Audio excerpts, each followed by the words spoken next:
It looks like we are live and alive. Hello and welcome to the Education Thursday. Yes, indeed. And yes, we are taking on the very hot topic of today. One second, let me check some sound settings, make sure we're all good. I believe we should be.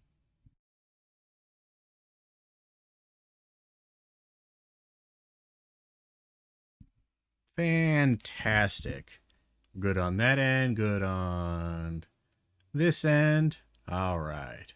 So, we're going to deep dive into this. So, one of the interesting things we've been wanting to, or I've been seeing come up online quite frequently here and there, as many people are talking about the Charlie Kirk assassination. I brought it up last week again when it happened, but I've been kind of wanting to let it settle in my brain a little bit as I work through things, trying to discuss it, trying to find a good angle on it. And the big thing that I have kind of come to is that we're all really terrible at discussing these type of things, as we always are.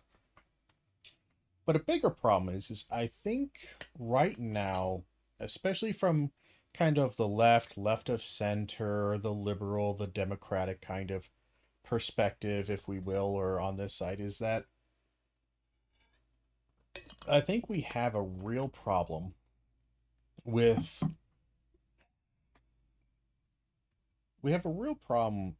calling having any kind of a standard that works because our interlocutor, the conservative Republican side, are so disingenuous with every single thing they do and so extremist. Because quite frankly, I don't think people in America really understand. If you're kind of like thinking, both sides the same or whatever, you have to understand that the Republican right in America is, if we were to try to compare it to another country's thing, like political party, where they often have three or four or more political groups. We only have two, which is kind of really bad, honestly. It's terrible that we only have two. It leads to extremism being normalized because there can only be two sides. So everything is maximalist.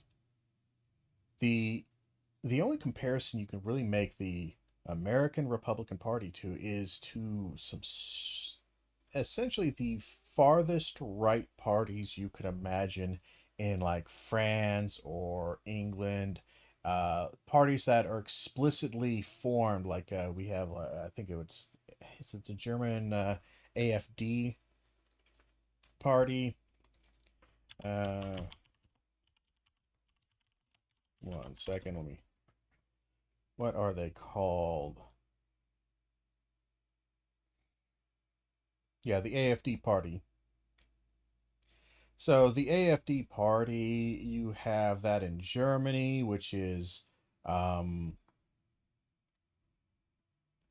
a right-wing populist national conservative nationalist political party in Germany. It is a member of the neo-fascist European Sovereign Nations Group and European Parliament. Uh, It is pretty explicitly a neo-Nazi party and a neo-Nazi white nationalist, ethnocentric kind of party. It is,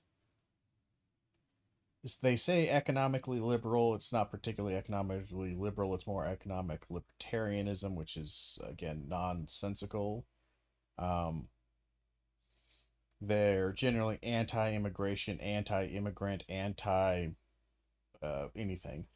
The thing is that that's like the only comparison we have. So when we're talking about like wanting to find middle ground or working with us, like this is the party that we have with us, the liberals and people like Ezra Klein, who this article right here, Ta-Nehisi Coates is responding to the article of Ezra Klein, who was gassing up Charlie Kirk, saying Charlie Kirk was doing politics the right way. He was doing debate. He was engaging in things, and many people are going to say that is true, and I'm going to say no, that is not really true. Charlie Kirk was not doing it correctly on multiple angles.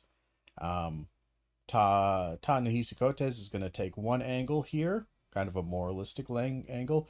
I would take a more structuralist angle, is that even from the structure of Charlie Kirk's work, Charlie Kirk was not doing politics right.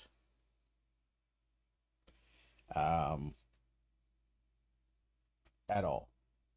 What he was doing maybe political extremism right, if you want to think about that. He wasn't doing debate or good, solid democratic style or even republic style intellectual engagement. He wasn't doing any of those things. He was absolutely going out of his way to create hate and terror.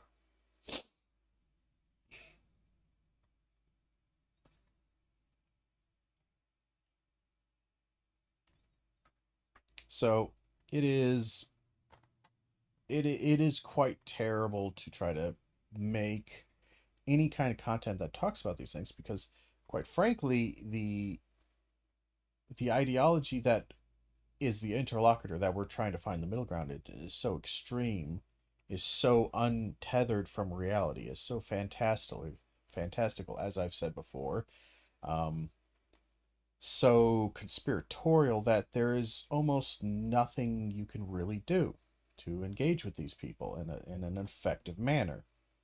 Um,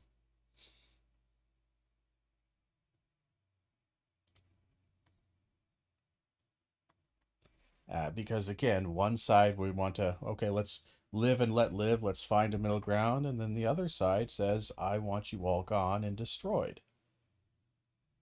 And I will use your values of free, open debate and liberalism to destroy you.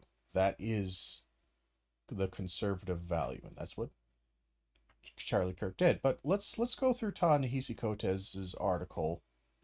We should probably go through a little bit of Ezra Klein's article, but I'll be honest, it's a little bit of a uh, it's a bad article. It really is.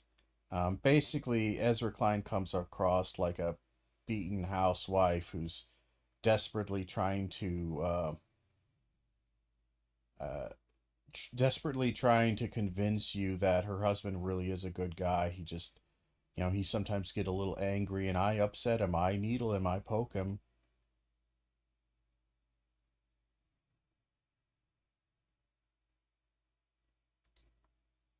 Um,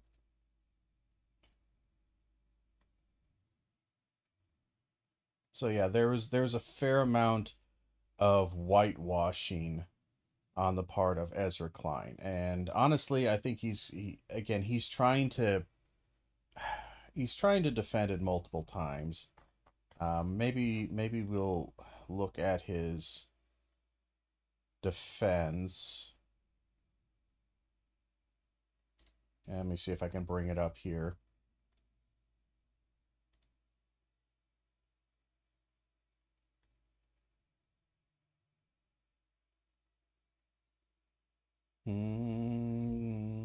Taking its time. Sorry, we're working through this. But we'll read through the Coates article here, and then we'll read through Ezra Klein's response.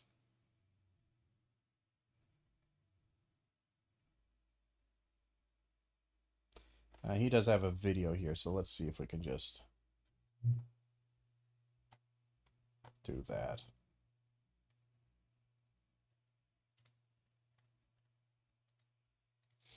All right, so let's listen to Ezra Klein.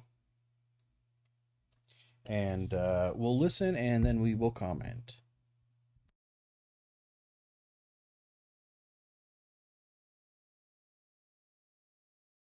I've published a lot of pieces over the years. I'm not sure I've published any with as polarizing reaction as that one. A lot of people appreciated it, particularly on the right. They felt it saw their friend and their ally more the way they saw him. And there were many people closer to my own politics who were truly infuriated by it. Privately and publicly, they offered the worst things Kirk has said and done, starting a watch list of leftist professors, busing people to the protests that led to the January 6th insurrection, telling his political foes that they should be deported, saying the Democratic Party hates this country, saying the Civil Rights Act was a mistake. I had friends say to me, look, we can oppose political violence without whitewashing this guy. So again, that is the primary. Again, what we might do is the concern when one is quote unquote whitewashing or sanitizing somebody's image is that, again, it leads to a kind of, in many ways, it's misinformation. Is that it gives you a incorrect understanding of who this person was and what they did. What they did and how they did it is important. Now you might say, well, we should just celebrate their humanity for what it is, and from a very, very generalist humanist kind of perspective, yes, you can do that. The problem is that that's kind of like trying to take a person out of society and just it to an abstraction and conceptual level that isn't really useful anymore. It's interesting from a maybe a philosophical standpoint, but again, people are products of their environment and environments are products of people to a certain degree. So they're what a person is as much of what they are just literally biologically as they are what they do. Now, Charlie Kirk did many things. He fathered children. He married a woman. He had dinner with his friends. He helped a friend move in college, I'm sure, or he did all manner of stuff. But all those things are taken as basic humanity. And yes, those are things that those people in that very close group can celebrate. But why am I celebrating the thing that wasn't meant for me, if this makes sense? Charlie Kirk wasn't moving his friend's furniture to help me, or to help society, or to spread joy and goodness, or anything like that. He was doing that because of that's that interpersonal bubble that often is developed. Again, you could look at it whether it's the greatest figures of mankind who are decent and wonderful to the worst serial killers in existence. Most of them have friends, and they help them, and they are nice. Some of them even have families. I think the BTK killer, the serial killer. I think he was I can't remember if he was a sheriff or I think he was somewhat related to law enforcement. I think he was also a pastor or pastor's assistant of some kind. He had a family, I'm pretty sure. I think he even had kids. He was a stable, relatively stable, nice guy. Everybody liked him, and he was absolutely a monster. So the idea is that there are two spheres. There's the personal, and then there's the public kind of sphere. If you want to think about this, is that everybody is usually pretty nice in their public sphere to a certain degree. Again, there are abusers and whatnot, but there's that area. And I'm sure in that personal sphere, Charlie Kirk was a nice person, good friend, nice guy to hang out with, maybe have a beer with. I have no doubt. But I am not in his personal sphere. I was not connected to his personal sphere. His personal sphere did not extend to me. The only sphere that I and millions and millions of other people have engaged with Charlie Kirk on is the public sphere. And Charlie Kirk's behavior, words, and conduct in the public sphere are not the same as his personal sphere. So I judge based on that. Again, trying to use one to eclipse the other is dishonest.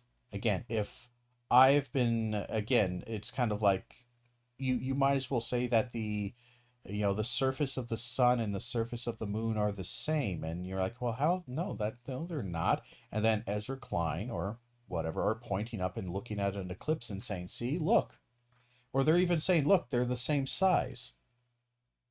The moon is the same size as the sun, because you see during this eclipse, they perfectly match up. It's like this. No, they're not. They're not the same size. They're not even close.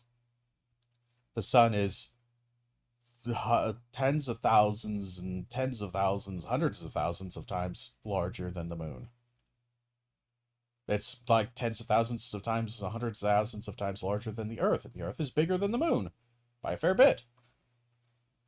So the idea of this sane washing, of this whitewashing of Kirk, is important to really call out, because again, that's most of what Ezra Klein's article does, is that he keeps saying that Charlie Kirk does it right. And Ta-Nehisi Coates is going to point out quite effectively that no, he does not necessarily do it right. And I'll do it from a structural standpoint eventually, but I just want to bring up what we're kind of discussing here, is that Ezra Klein really is...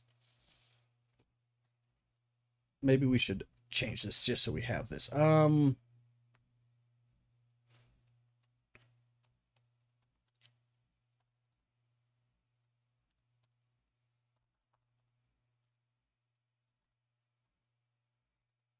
Sorry, we're changing. Coates.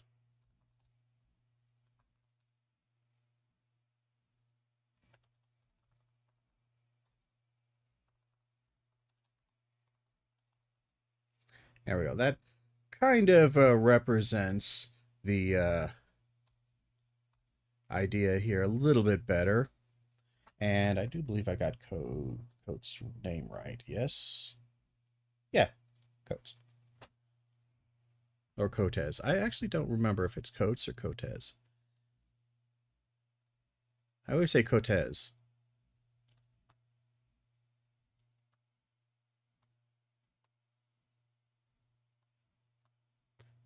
There we go. That's a little bit more accurate to what we're talking about, for a while at least. All right, so let's go on and let him talk a bit more. I spent some time thinking about that over the weekend. Also just spent some time thinking, trying to work through how I'm feeling. And my reaction, honestly... I'm going to be honest, Ezra Klein's overly developed NPR voice, because this is kind of that NPR voice, but boy, he's really milking it. It's kind of annoying the shit out of me. Trying to work through how I'm feeling. And my reaction, honestly, is it is too little to just say we oppose political violence. Okay, it is too little to say that we oppose political violence. Now, this is where we're going to have a really major problem, is that Ezra Klein, it's hard to know, and I think Ezra Klein needs to do more thinking on this. I would give him I would try to give him some leeway on this, but really I think he needs to do a lot more thinking on this.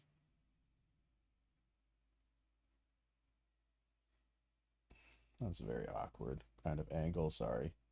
I'm adjusting the screen just a smidgen.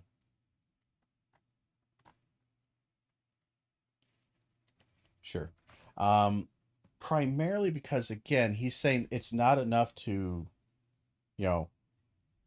it's not enough to just say we oppose political violence. You need to do more. So then the question is okay, what more must be done, and why for Kirk? Why for Kirk? Like, again, this is one of those one side, and maybe it's just a degree of complete and total, like there's this a desire to be the adult in the room all the time, which is important, but it's also a kind of this, in many ways, a self-harming, patronizing kind of status, where you always have to take the high road. And not just the high road, but you have to abstain from all responses that could possibly be low road. We could maybe agree with that, maybe. But then it also seems to distinguish, like, look, if somebody, this is like pacifism to the point where it is self-destructive, to where you will not even defend yourself against a mountain lion that is eating you. And you might be like, well, hold on, you're dehumanizing conservatives. One, conservatives dehumanize and demonize anything left of center, and even the center to such an extreme extent, it is normal.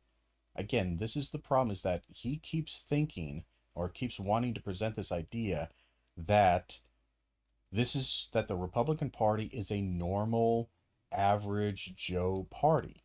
The problem is that the Republican Party that was mildly sane, basic statescraft, willing to compromise, willing to work for the betterment of society, that cared about its communities and its peoples, the majority of that is dead. There are still some remnants of it, but those remnants, because of the two-party system, have been lumped in with the, now what I'm going to be saying is the monster majority. The majority of the Republican Party and honestly, I don't even think they realize it, because I talk with many conservatives in my normal public life.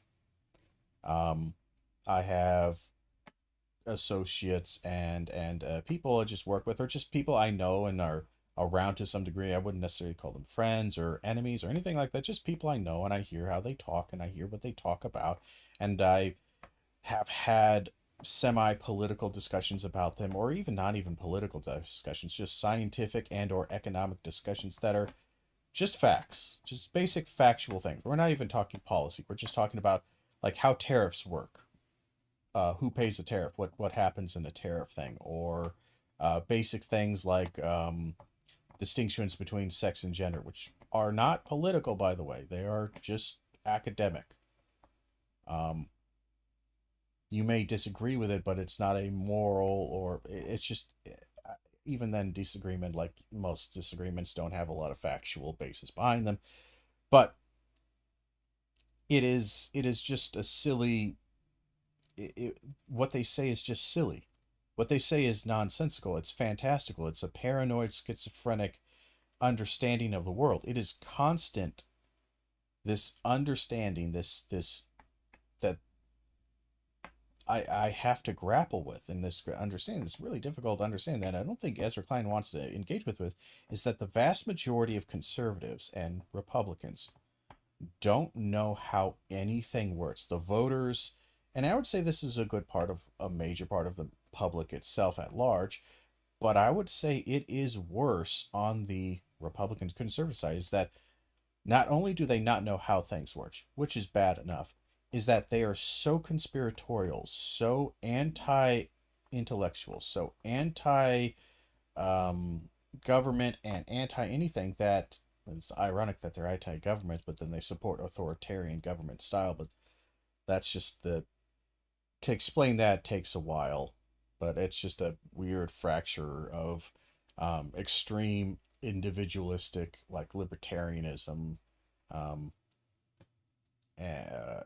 but to go back onto the point, the issue we're having with this type is that they, and again, I'm talking with them, they just don't know how things work. And worse is that they think they do, based upon some random Twitter thing. It's not even like a video essay. It's not even like a 5-10 minute video essay that they watched. Sometimes it's literally just a conversation, and they will make it up on their own. Like somebody will ask them, "Hey, do you know how tariffs work?" And like, "Wow, I think like, like they said that Mexico is paying a tariff, so I like that's how it works. Is that like when they want to ship stuff to us, they have to pay us money to ship it here, because they have to pay for access, pay to play." um and so when we put tariffs on Mexican goods, that's what happens in Mexico. You want to sell us your goods, you gotta pay us. So we're gonna get tons of money, and it's just like that's literally the opposite of what happens. That's literally the opposite. They don't know. They just go based upon, I want this to be good. What do I know that is related to this that is good? Like the pay to play, there obviously we're putting a like a door thing. I'm trying to think of how things work, and it's like a door charge at a bar. So they got to pay to come into our marketplace. And that's just not that's not how it is. It is literally the reverse of that, but they don't know how things work. And they don't know how to do things to make things work. They don't know how to make a system, make a plan, because they're so not even authoritarian. They're so anti anybody telling me what to do, that they can't even make a basic system of accountability or reporting or anything like that. And I see it with the smallest stuff like paperwork and petty stuff like that. And I think Ezra Klein just doesn't get is that this is the majority of the Republican base, and even the Republican, because you look at why are they always breaking laws and breaking all these precedents and doing all these wrong things in Trump's administration. Some could say it's because they're vile and evil, and there might be some basis to that. But honestly, a good chunk of the reason why they're constantly doing things in a wrong order and making so much, well, why is there so much noise and why is it all doing this? It's not because CNN is lying to you. The CNN's not super reputable. It's not because mainstream media is lying and trying to make a big deal of it. It's just literally because they are messing it up, because they don't really know how anything works. They just go based on what feels good and what I want to do. And that's a massive, massive problem. So this idea is that it's too little to say we oppose political violence. Again, you're this patronizing to where we need to let them do things the way they want. It's just like, but they are breaking things. Like there is, I'm sorry. I'm sorry. I just disagree. I oppose political violence. That is, again, violence is the antithesis of this whole thing. And one of your major defenses of Charlie Kirk is that, well, the reason why he did it right is not necessarily is because he didn't want to promote violence. Is because he didn't do violent actions. He did things through discussion and debate. Okay, so when it comes to our turn, okay, we're going to do critical analysis, discussion, debate, and heavy criticisms, but it's all words, no violence. And we say we oppose violence. And I'm saying this from like the leftist perspective or the left of center perspective. And Ezra Klein is now saying to us, it's not enough. So the standard is different.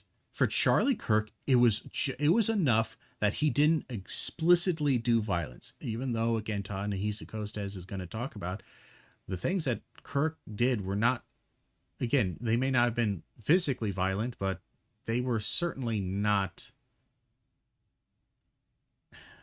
they were condemnable for their cruelty and their ugliness. So, again, the double standard is so high here. Violence. In ways that surprised me given what I thought of Kirk's project. I was and am grieving for Kirk himself. Not because I knew him. I didn't. Not because he was a saint. He wasn't. Not because I agreed with him. No, most of what he poured himself into trying to achieve, I pour myself into trying to prevent. But I find myself grieving for him because I recognize some commonality with him. He was murdered for participating in our politics, somewhere beyond how much... No, he was not murdered for participating in our politics. And more importantly, I'm sorry, maybe it's just this milquetoast kind of thing. It's that, like, look, political violence has been a thing forever. We don't like it, but the idea that political violence is an aberration is kind of a silly thing when you look at the history of everything, of all political actions. The idea that political violence is somehow not a thing that happens. But again, should it happen? No, it should not happen. It should never happen. But the issue that Klein seems to be having here is that, again, well, he was killed for participating. No, he wasn't killed for participating. This is a categorical error. Klein is saying that he was simply the equivalent of Charlie Kirk just had an opinion, and he went and like voted and he talked to some people, and that's why he was killed. He wasn't killed because of that. He was killed, and I'm going to go out on a limb here, is that he was killed because of what he said. Now, you could say you have a right to an opinion. You do. But your right to an opinion does not abdicate you from the basic responsibility of expressing that opinion in a way that is non-inflammatory. And again, Charlie Kirk did not peddle in just basic discussions. He wasn't just some random, poli-sci teacher, milquetoast guy who just occasionally said, conservatives were all right, and just talked, and he wasn't that. He was a political pundit. He was a man who sold extremism. He sold extreme actions. He sold, again, the emotion, and he sold reactionary content. As Ta-Nehisi Coates will point out, this was his thing. And again, I do not believe that anyone should ever be face of physical and extreme violence for the words that I said. But maybe I'm just a little ghetto. Maybe I just grew up a little too rough. But there was a concept called fighting words, to where somebody, and again, when you say words in a social context, when you say and express opinions about other people in a direct and targeted way because you want a result, what is the result when you badmouth somebody, when you talk shit, as they might say? What is the desired outcome? Is you want them socially lowered and harmed. Now, that social lowering and harming can have extreme physical consequences. You can be exiled, you can lose your job, you can lose access to friends and potential partners through ostracization. You can lose many things. There is a great deal of harm that is done there. And the words are there to inspire or direct a constant underlying. Because in all society, there is always the undercurrent of a need to protect the society from a harmful thing. Whether it's from a lion that invades the tribe, or whether it's from a person who is going to steal. The reason why we punish things is because we feel this intrinsic desire and need for retribution and or punishment for harm caused. Eye for an eye, if you will.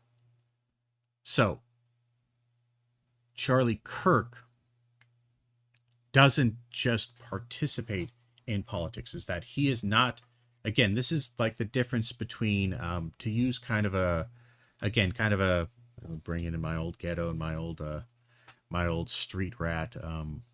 Though I wasn't much of a street rat. I was a homeschooled kid, but again, my neighborhood was all the time, like almost everybody I rode with on BMX or worked with or hung out with, like the vast majority of them were a various stage of desert rat, shitty schools, gang associated, gang adjacent kind of thing. Like half of them ended up in gangs. The other half just ended up as, construction workers kind of a thing. Very blue collar, but like it just seems strange. Sorry, I lost my train of thought on that one for a second. I'm going to see if I can gain it back. But again, he wants to say that he's participating correctly. Oh, that's where I was going to go. It's in that kind of thing, is that there's this thing called fighting words. Fighting words. There is such a thing as fighting words. And honestly, a lot of people understand. It's like, look, if you walk up to somebody and you say something to them, are you hurt physically? No. But again, that speech, that insult, even if it doesn't cause injury, What it does is that it's the verbal equivalent of somebody walking up, raising their fist, and kind of like, haha, going to make you flinch, like they're going to punch you. It is a threat. It is this thing that I hate you. I am destroying your political, or not your public and social image, and I want to cause it harm that will harm you, whether it's insult or whatever. So, and again, we have a high tolerance for this. Most societies have a very high tolerance of it for the necessity of high tolerance. But the idea is that there's still, just because it is tolerant, just because we have layers and layers of dirt that separates the fuse of the dynamite stick and the match being lit, doesn't mean that that person who's throwing a match at that dirt or who's lighting a bonfire at that dirt, again, there's still, it works its way through, and eventually the heat may go down and light that fuse and make it explode. But again, there is this intention of causing harm. There is this intention. So this idea that he's just participating, again, he's not just a random person participating, is that he is an active combatant. And putting it back in kind of the streets lingo, there's a difference between some shows that popularize this term, the people who are in the game, involved in the game, and those who are not.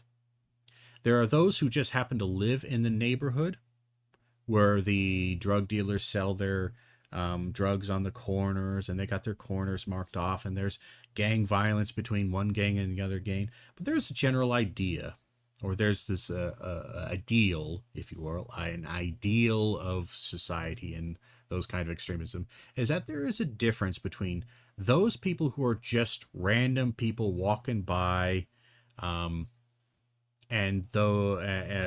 civilians and people who are part of the game. Charlie Kirk was not just a civilian. He was part of the game.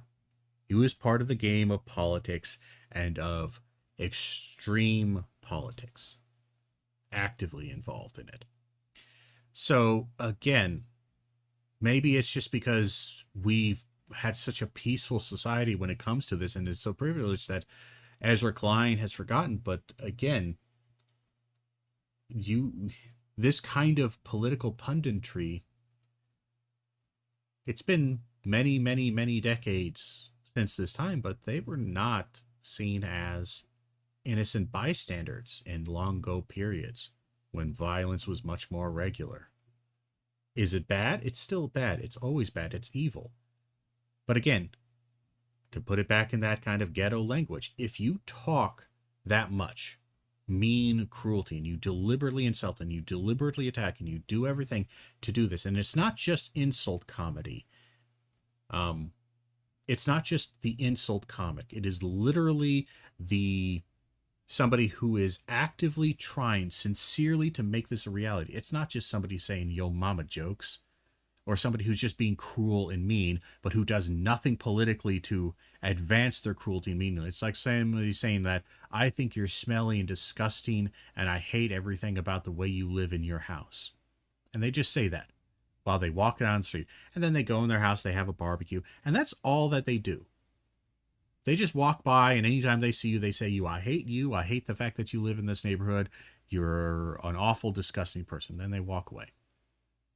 You stop associating with that person, for the most part, there's no difference materially for your way of life between that person who personally dislikes you and a person who likes you, your next door neighbor who really likes you.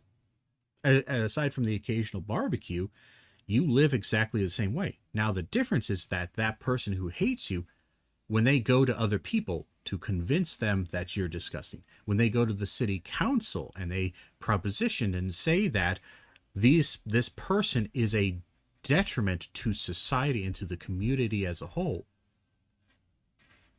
that's different. Yes, they're using just still words, but these words have the intention of causing a material result.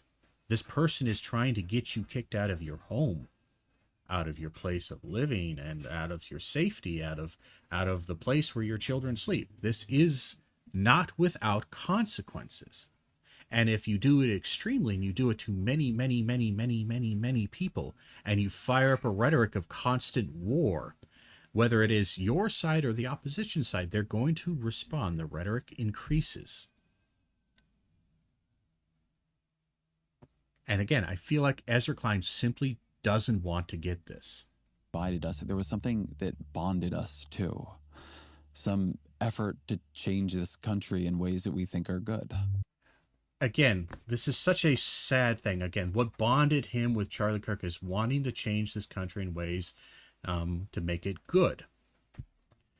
Again, I feel like this just is the worst form of both sidism, because again, nobody on the left, or very few, certainly not on the more left, center, liberal, democratic, socially left, economically somewhat left. Now, we're not talking about the tankies and the communists and kind of the extreme left. We're not talking about them.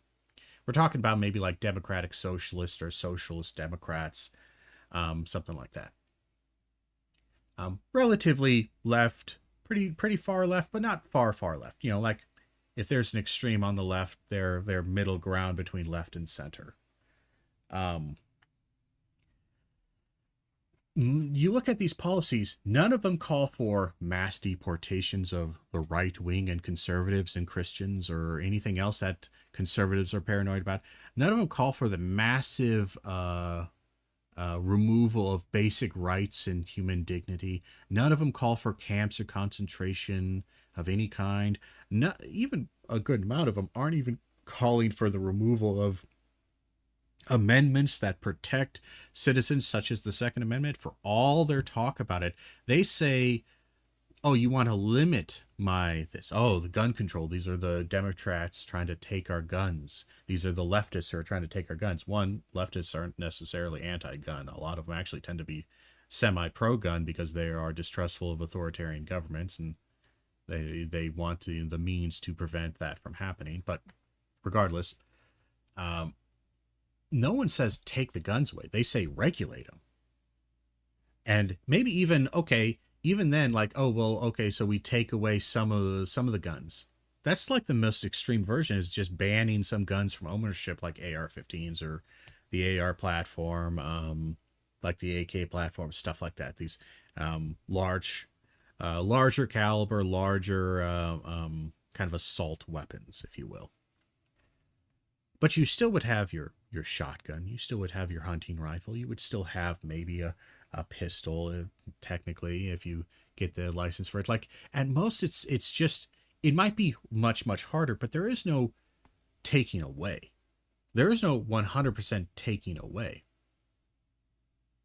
What I find fascinating is that you then compare this to the opposition, and it's almost exclusively taking away, destroying, unmaking, deregulating, doing everything you can to end and create an environment where you are persecuted and hounded and fought after, or and you have to fight to just exist, because they have set it up to be antithetical to your existence. Not just difficult, not just, okay, you have to jump through a couple hoops, get some licensing for a thing or two. Nothing like that. Again, it's just literally, there's no way to, okay, well, all right, if I want to be a transgender person, I want transgender hormones, and I want to transition as much medically as possible from one state to another state, from one gender to another gender. What are the hoops I have to go through? In the conservative mindset, it's literally impossible. It's not that, okay, you have to go through therapy, you have to go through these kind of procedures and these policy things. You have to fill out these forms, and maybe it takes you 5-10 years before you can start, but you can. Like, that's super heavy regulation, super difficult to do, but there's still a possibility to do it. They say just no. They say no. You get therapy, and that therapy has an end point already chosen. It's not an end point of you are a happy and mentally well person and willing to participate in society in a good and safe manner. You're a good citizen. That's not the end point. The end point is that you are not transgender anymore. and you're happy, whatever. So ultimately, the main goal is to, and if we were to put it there, their policy, the way the conservatives would have, is that you are not. There's two results. You go into therapy for transgenderism. You either become not transgender anymore, which doesn't sound like a possibility, which extreme medication and all that sounds like it'd be a miserable, horrible thing, or you're institutionalized because they treat it as crazy. You are a crazy person, which is kind of interesting because, again, you can be crazy, you can be relatively crazy, and as long as you don't do anything illegal and you aren't upsetting people, you can just exist in society. And even if you do, you take a little medication or you do a little bit of therapy and you're still kind of crazy, you're still kind of kooky, and quirky, whatever you will. But if you're not violent and you're paying your taxes and you're doing basic civic duties, you're just kind of crazy. Why can't that person exist? That person can exist. But again, the way they treat it, the way they do things, they don't have things that work. They have things that are just punitive and angry and destructive. So again, this is just a complete and utter whitewashing. In many ways, I would say it's straight up. It is borderline between the point of misinformation and disinformation. It is a direct lie by Ezra Klein. I believe this so strongly that we have to be able to see that the bullet that tore into him was an act of violence against us all. I actually believe that. And again, here's the thing is, I believe that Ezra Klein believes this, but what he might not realize is this is kind of revealing that he was closer politically, socially, culturally to Charlie Kirk than he is to anybody who he says he fights for.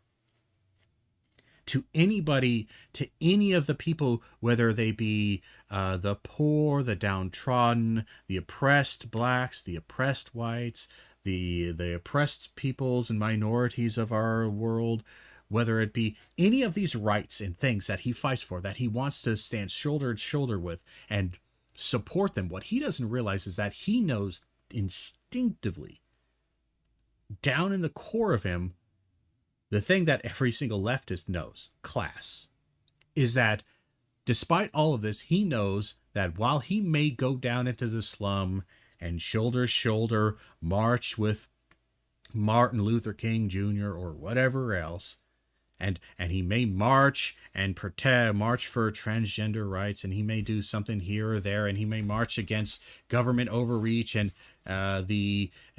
some people, maybe somewhere, some Christian fascism is trying to outlaw atheism and outlaw, women having jobs, and he might go, I'm going to fight against this. He might stand shoulder to shoulder for the hour or two for the march.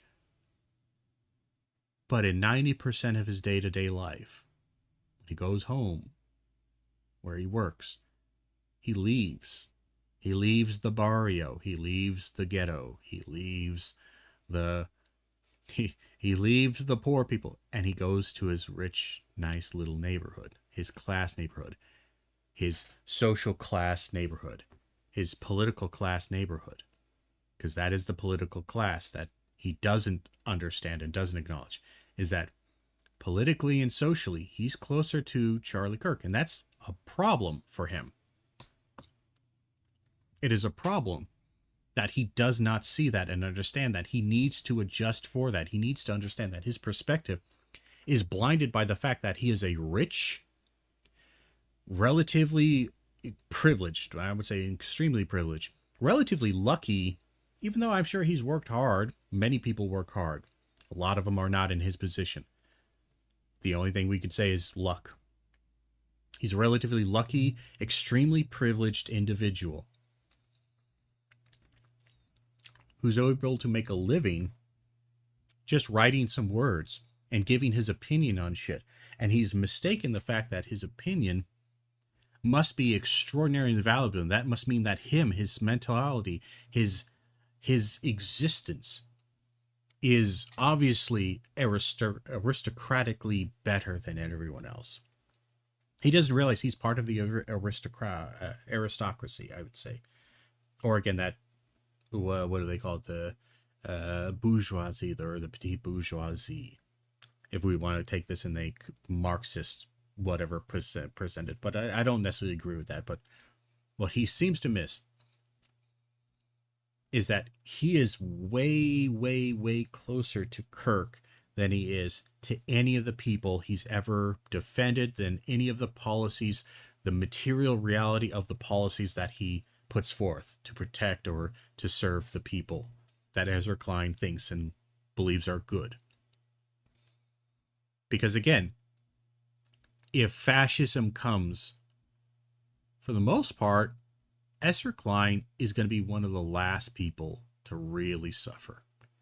And what will he suffer? Even if he does start suffering, he has the means and the ability to leave. His money shields him from so much. And that's something he forgets. I don't know how to express this thought exactly. The nature of our politics right now, the truth of it, is that it is ferocious. That our visions of what is good, our visions just of what is decent, have diverged. The stakes of our politics right now are frightening to me. The consequences for people are very real. We see each other as threats, and to some degree, we are right. Here's the thing, and it's frustrating, and this is why leftists can be quite so angry and mean towards liberals. So you have to understand, this is one of the biggest core frustrations for most leftists. And I align myself closer to the left on some issues, at least, or at the very least, I understand this deeply. Is that Ezra Klein's talking about, oh, these things have consequences for people. But here's the thing. Why are you having such an emotional reaction to Kirk right now? It's because it's the first time in recent memory, especially in recent memory for your life, that the consequences of this game you've been playing in opposition to Kirk, it is the first time that the consequences actually hurt your class. Because imagine a game that is played from up on high. And for the most part, it's this remote-controlled destruction derby on this floating city above the destroyed, derelict slums below. And it's very passionate. It's very involved as one person pilots this mech robot against another person's mech robot. And maybe we even have some people who are more creating biological Godzilla monsters. And they're all fighting in this massive arena. And there's this explosions, whatever. But you're protected in this big old bubble shield, or you float above the city, the floating city itself, in these little pods as you remote control your monster or mech. And as it's being destroyed, or you're doing it literally on the ground. Let's change that. Godzilla is on the ground and the mech is on the ground, and you're in the city floating above, looking down, and you're piloting them and going, oh yeah, destruction, and oh, look at that building explode. Damn you, you just destroyed that building. And yeah, you get source and funding, and you get some stuff from those buildings from the ground below. It all filters up. But you have so much of it, for the most part, and there's socialism in the floating city, to where even if you lose the building that you owned, your side owns billions and billions and billions of buildings, and the opposition owns it too. So it doesn't really matter if a couple buildings are destroyed materially. It's not going to affect you. It just, it's the game. You lost points. And they do this until all of a sudden, as it happened here, a ray of one of the beams of energy that you're using to blast a neighborhood happens to hit a particular sheet of metal. It was very strong, and it reflected the light just enough at just the right angle that it hit one of you, the opposition, in the neck. And it killed them on this floating city. And now you're like, oh my God, look at the blood. Look at how terrible that is. Oh, he died. Oh, it's so sad. Oh my God. oh, the violence of this is really like, look at the consequences of this. You know, I'm piloting the mech. Ezra Klein is piloting the mech, trying to protect humanity, but he's piloting it from a remote control in the floating city where he lives, right next to the Charlie Kirks, who are unleashing biological terror on the people below. You kind of getting the point here? This is this class distinction, this privilege. This is what they mean when true leftists are talking about privilege. This is what it looks like. Is Ezra Klein's little bubble of privilege was popped. And for once, the blue-collar, lower-class violence, the consequences that the lower classes constantly feel, whether they are the lower class of America or the lower class of the rest of the world, who was oftentimes, again, their suffering is done to aid in the upper class of America's continued happiness. Again, for the first time, he gets what it is like, for even this, just the mildest taste of the regular life that everybody else, that the 90%, that 90% of the goddamn world has to face on a day-to-day basis, a week-to-week, month-to-month. That is a regular occurrence. And he is absolutely unmade by it. And it is somehow also true, it is true at the same time, that we will be immeasurably worse off if that is all we are to each other. We are going to have to live here with each other. There will be no fever that breaks. Again, this is another false dichotomy. This is the entire point of the paradox of tolerance. If you're agreeing with Ezra Klein right now, sorry, I'm eating a peanut. If you're agreeing with him right now, understand that you are exactly what Karl Popper described as the tolerant society that destroys itself because it's more invested in tolerance than actual society. It's so involved in this. It is so heavily invested in just tolerating. Oh, we have to learn to live with each other. To a degree, yes, in the most basic of sense, yes, he is somewhat correct. I would never disagree with this. But there is a key difference. One side wants people to live, and for most part only wants to restrict others from causing innumerable damage to those they despise and they dislike. You can still have an opinion to dislike it, you just kind of can't actualize it.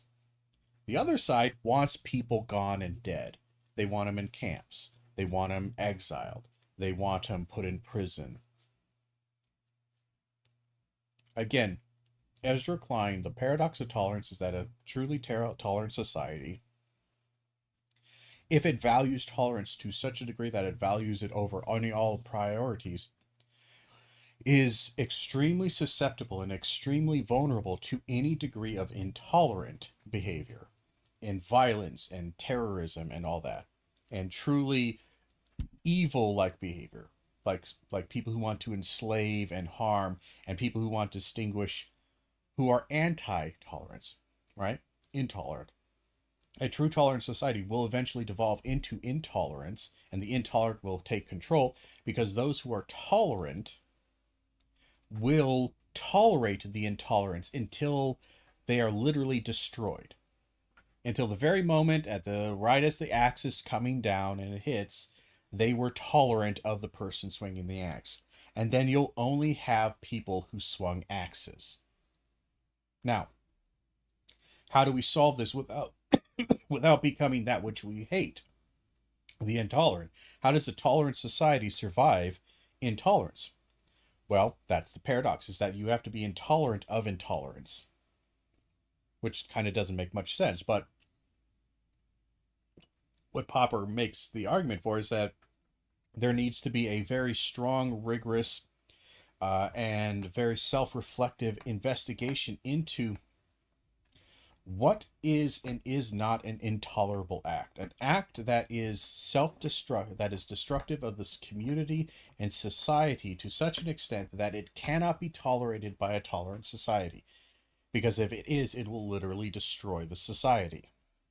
So one of the things, this is where we get those basic things, why racism cannot be allowed, or slavery, is because these things are so destructive to the social fabric of society that they cannot be allowed. Why bigotry, for the most part, should be stamped on to some degree. Why all of these things generally should not be allowed or should be. And again, there's varying degrees of tolerance, whether you are tolerating but in disagreement, or you are, and again, that point where it becomes intolerable to where action must be taken. Now, again, some may claim, well, that's what conservatives believe. I have no doubt that's what conservatives believe. The problem is that conservative belief is based upon fantasy, paranoia, and quite frankly, stupidity. They are just wrong. Even on an objective thing, it's no longer an opinion. Half of what the reason why they're wrong is because objectively they have denied basic reality and just basic functions, and now nothing works. That nothing works with them. There will be no permanent victory that routs or quiets those who disagree with us. I've published a lot of pieces. All right, he continues here. As Kirk's worst moments. That's so. Much of what I would describe as Kirk's worst moments were now just standard fare MAGA republicanism. And the leader of MAGA republicanism is the President of the United States. He is in the White House, having won about half the country's votes in the last election.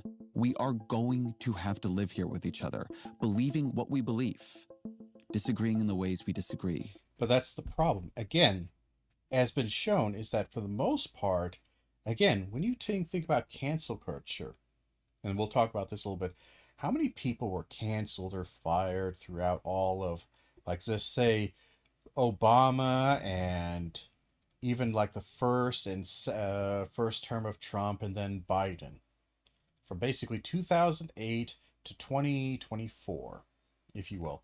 How many people, how many conservatives were hounded out?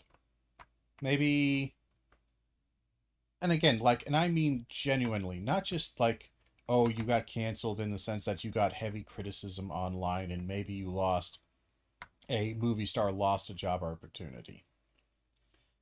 I'm talking about like, but they're still rich and they still have job opportunities and stuff. I mean, like genuine cancel, like they're fired from their job. They are a middle lower class kind of individual, like actual people who would really suffer from this. And it's not just the petty who would win Batman or Goku style culture war shit. I like genuine, actual, realistic, and we might even include some of the actors, like people's careers were destroyed because of this. How many? Now you might find quite a few, like of conservatives that were destroyed by the woke culture. Maybe 100, 200, maybe 300 across the country. It's hard. It's gonna be hard to tell. Maybe even more.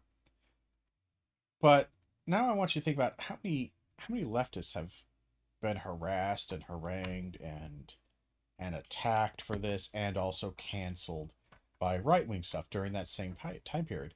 I would say just as many. More importantly, in the past month, basically the past week, I should say, since Charlie Kirk's death, there have been dozens and dozens and dozens of professors, teachers who have been fired and let go because they did not express enough sympathy. Some of them did say cruel things.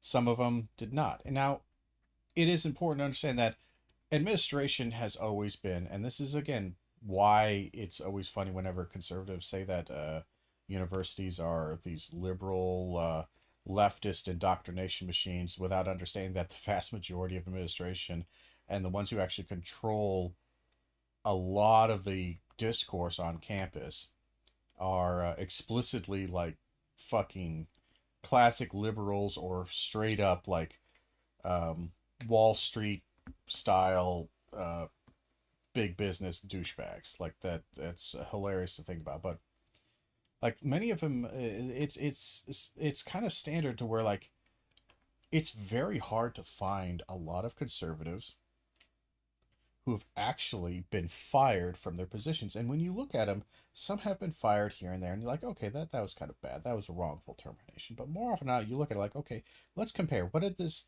leftist professor say who was fired versus this right professor? More often than not, what I found is that what the right professor said and did was directed at a student, was directly hostile, was quite frankly anti their own field, denying of basic facts that the field is just has to accept. It's not left or right, it's just a fact of the matter, and directly encouraging or otherwise engaging in off campus with third party behaviors to target and harass the campus. Versus the left one, usually it's just they just said something in class that was disagreeable to a conservative ideology. Now there's some here and there, and certainly the early 2010s you had a fair bit more of this, the woke culture, certainly. But since then, it was over 10 years ago. We've had nearly 10 years of Trump MAGA dominating the cultural discourse as far as what actually gets punished and attacked. So this idea that we're just going to have to live together, again, one side does not want to live together with us. This is the problem that Ezra Klein just needs to understand. MAGA does not want to live with any liberals or leftists, or even a good number of centrists. MAGA only wants MAGA. And yes, much of Kirk's worst moments are now just standard fare of MAGA republicanism. That's the problem, is that extremism has become normalized, Ezra. This is the problem. Oh, damn it, did I break the page? Moments, we're now just standard fare MAGA Ah, damn it. republicanism. And the leader of MAGA republicanism is the President of the United States. He is in the White House, having won about half the country's votes to live here with each other, believing what we believe, disagreeing in the ways we disagree. To recognize that does not mean we downpedal those disagreements. But you literally just said it's not enough to just oppose political violence. So where are you taking this? Plenty of people said we oppose political violence. Charlie Kirk, two things are true. Charlie Kirk was a bad, horrible person who advocated for some of the worst things and did a lot of his political advocacy to do these awful, terrible things with real world consequences. And his death was tragic and terrible and should not be accepted. His murder. Both are true. You're saying it's not enough to just oppose political violence. It does not mean we are not appalled or afraid of what our neighbors say and want. But I think it means that we do more than that too. I think we also have to be looking for what we can recognize in each other. Again, this yes, what we can recognize. Why are you telling me this? Why are you chastising the left or the liberals for this? Because this is primarily directed at them. This is almost exclusively directed at them. Why are you telling the vast majority, like literally 20 plus years at this point, or certainly 10 years, has been nothing but the Democrats and liberals and even a good number of leftists just trying desperately, reaching across the aisle, trying desperately to say, hey, let's compromise, or hey, I understand your position, hey, empathy and all this, I understand where you're coming from. And most leftists are like this. In fact, especially if you're talking to a leftist, most leftists who are not particularly fond of Democrats will say that the reason why the Democrats failed and Trump won is because they did so much, they've done so little to address the common problems material economic issues. And they really did a poor ass job with it, so much so that they were willing to choose somebody who was anti government, somebody who was just destructive and a chaotic wild card, Donald Trump, over the establishment because they're just so sick and tired of it. And that the Democrats are reaping what they helped sow over the past 30, 40 years. That's what leftists have been saying. Leftists have been empathizing with the MAGA Republicans for years. They're not nice about it, and they're not going to sugarcoat the ugly, horrific nature of a lot of MAGAism. But again, especially from the left, they're the only ones who have ever seen just go, yeah, Democrats keep trying to do basic social leftism, which is nice, but ultimately is an aesthetic band aid over the material problems that many people are facing, including a lot of the lower class. And because they're not doing that, again, it's backfiring. And yeah, in some moments, I think that might mean overlooking what we can't recognize in each other. I worry about how hard social media makes that now. So again, we shouldn't point it out. Again, this is civility politics 101. Is to just not point it out, to just let bygones be bygones, not speak ill of the dead, stuff like that. And again, in a society that is tolerant, that might be good. The problem is that what Ezra Klein has failed to notice, and that sadly people are going to have to start waking up to, is that MAGA Republicans, especially MAGA Republicanism, is not a tolerable political ideology. It is not tolerable. It doesn't work. It breaks the system. It's not even ignoring the physical violence or non-physical violence distinction. From a governmental system, should a government tolerate another form of government or an idea of government that is explicitly anti-government and that seeks to destroy it and undermine it and turn it not into a functional democracy, a functional republic, but a functional dictatorship? They're all forms of some degree of government, but one that is antithetical to it. Again, a communist socialist government is closer to democracy than an authoritarian dictatorship. So you might say one is tolerable, the other is not. One is tolerable because it is a radicalized version of what we have to a certain degree, but it is still of the same gene, it's of the same type. It just takes the values we have and amplifies them. It amplifies the underlying values of freedom and democracy and the people's power, and amplifies it a lot. The other one is a direct denial of major values. It is not the same species anymore. It is a different beast altogether. So one keeps it alive, but changes it radically. The other one destroys it entirely and replaces it with something completely different. MAGA Republicans seeks to destroy democracy, destroy America as we know it, and replace it with a fantastical version that they have imagined and crafted all on their own, based upon bitterness, resentment, anger, lingering insanity from the Civil War onwards. God knows where it comes from, but it is not the same beast. It just isn't. It's not just that it flattens us down to single moments, but that it parcels out different flattened moments.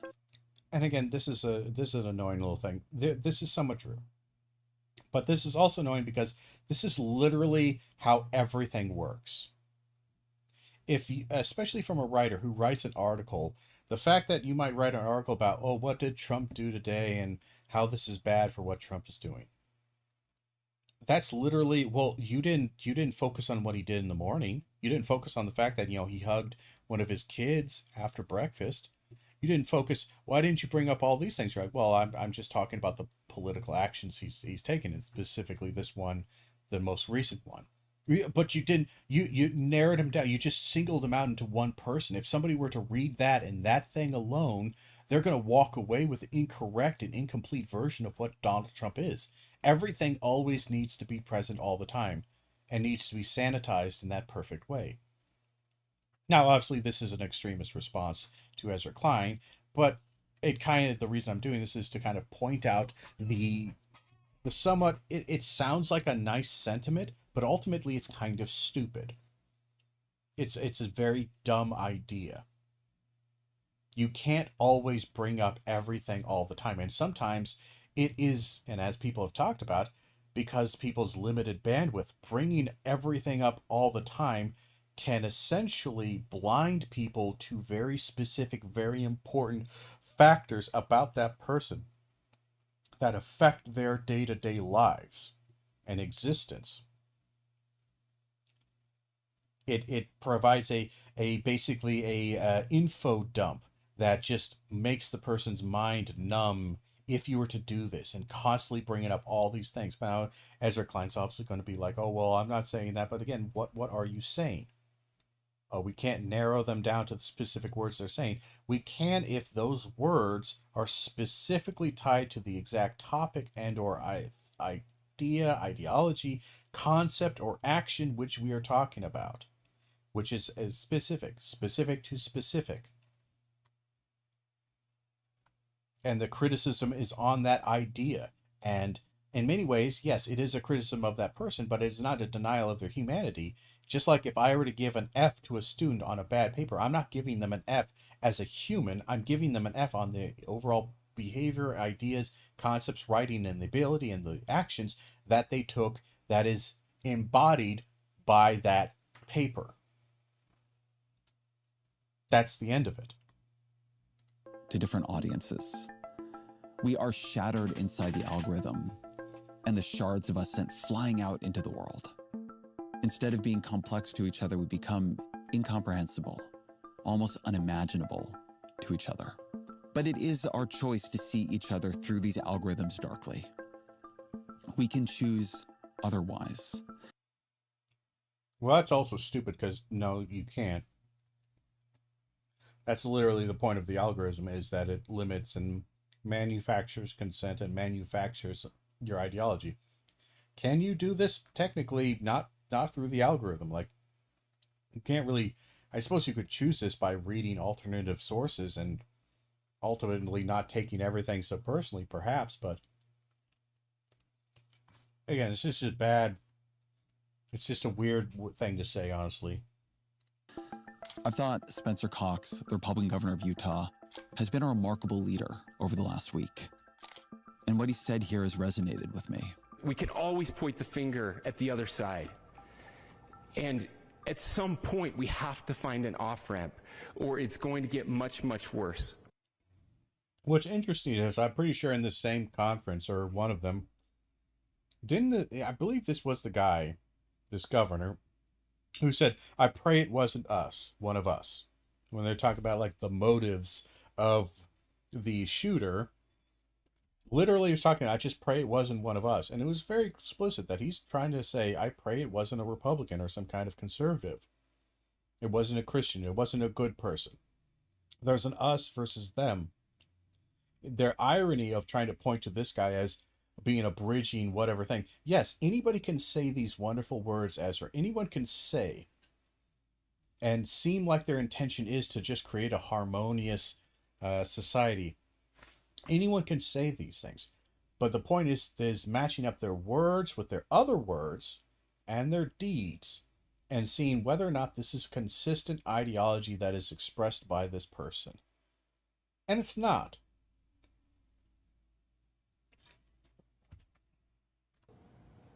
But see, these are choices that we can make. History will dictate if this is a turning point for our country. But every single one of us gets to choose right now if this is a turning point for us. Again, he wants to call it a turning point. And the reason is because, again, it's a dog whistle to Turning Point USA.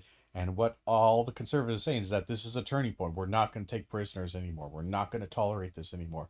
We're going to become united against the enemy. We get to make decisions. We have our agency. That does not just go for those of us on the left. I've heard from many on the right struggling with the idea that Kirk's assassination somehow reveals the impossibility, the futility of normal politics. He tried to do it by dialogue, they say, and look what happened to him.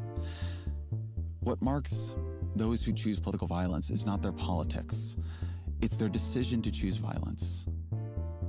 That they make that decision, for whatever reason, does not justify you making that decision or me making that decision for any reason. We cannot give the lost or the mad a veto over the agreements and conduct that safeguard our society. That gives lone gunmen all the power, and it leaves us with nothing. Last part of this. I don't know what happened inside the mind of Kirk's shooter. I've tried to imagine being his parents, being so excited for the path he was on just a few years ago. I don't think the question is what politically radicalized the man who shot Kirk. And this is what Ezra is talking about, whereas the vast majority of Republicans have latched on to relatively a couple of conspiracy theories of that this shooter was radicalized by college and universities into being a leftist crazy person, despite the fact that he was there in a college and university for 3 months, and then he went to a technical college, which again, a technical like a technical certificate college, which those kind of things, they do not have any ideology. They are paper mills. They push out.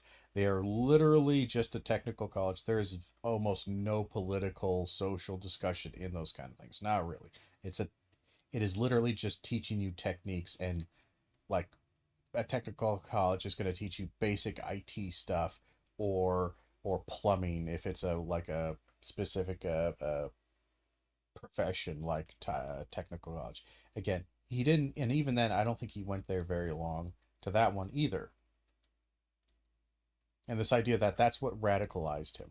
They've already latched onto that. They've already chosen he's on the opposition. He's a different side. He's this person, and they've already run with it. Like, again, Ezra Klein is still at the beginning 100 meters of a 10,000 meter race, and Republicans are on like the 9,000 meter. They've already ran forward. They've already covered all this. Again, they cheated and gish galloped and they gassed themselves up here, but they're already like, dude, I'm sorry, the boat has sailed on this one. The conversation has sailed. These people do not want to converse and discuss things. I know many political radicals. They are some of the best people I know. I think the question is what broke in him.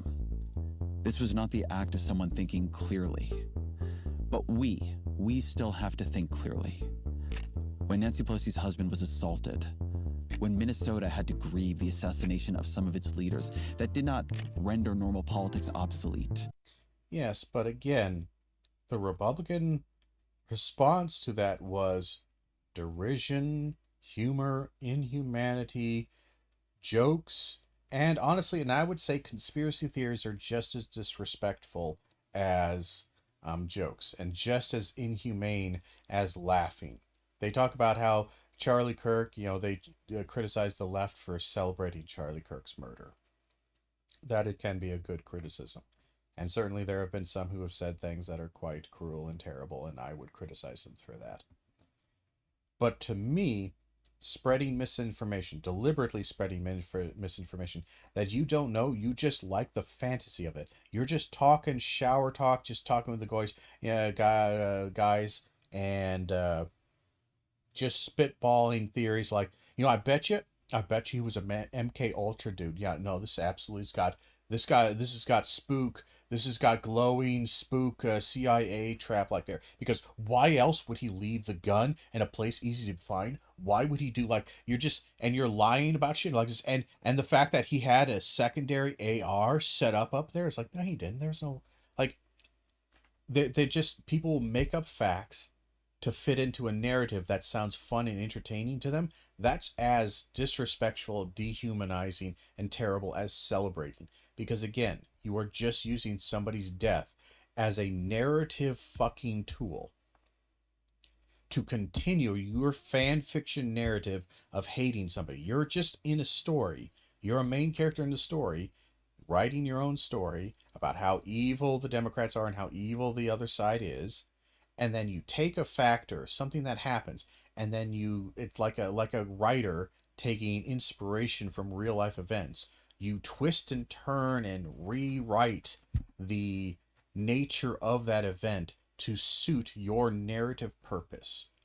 And the narrative purpose is always, at its core, to dehumanize and damage others with no respect for truth or any kind of logic or any kind of reasonable understanding of the world. All right, so that's Ezra Klein. That's kind of what he talks about and kind of how his response to there. And that gives you kind of the general tone and tenor of what his article was. Here's Ta-Nehisi Coates' response. Let me get some water here.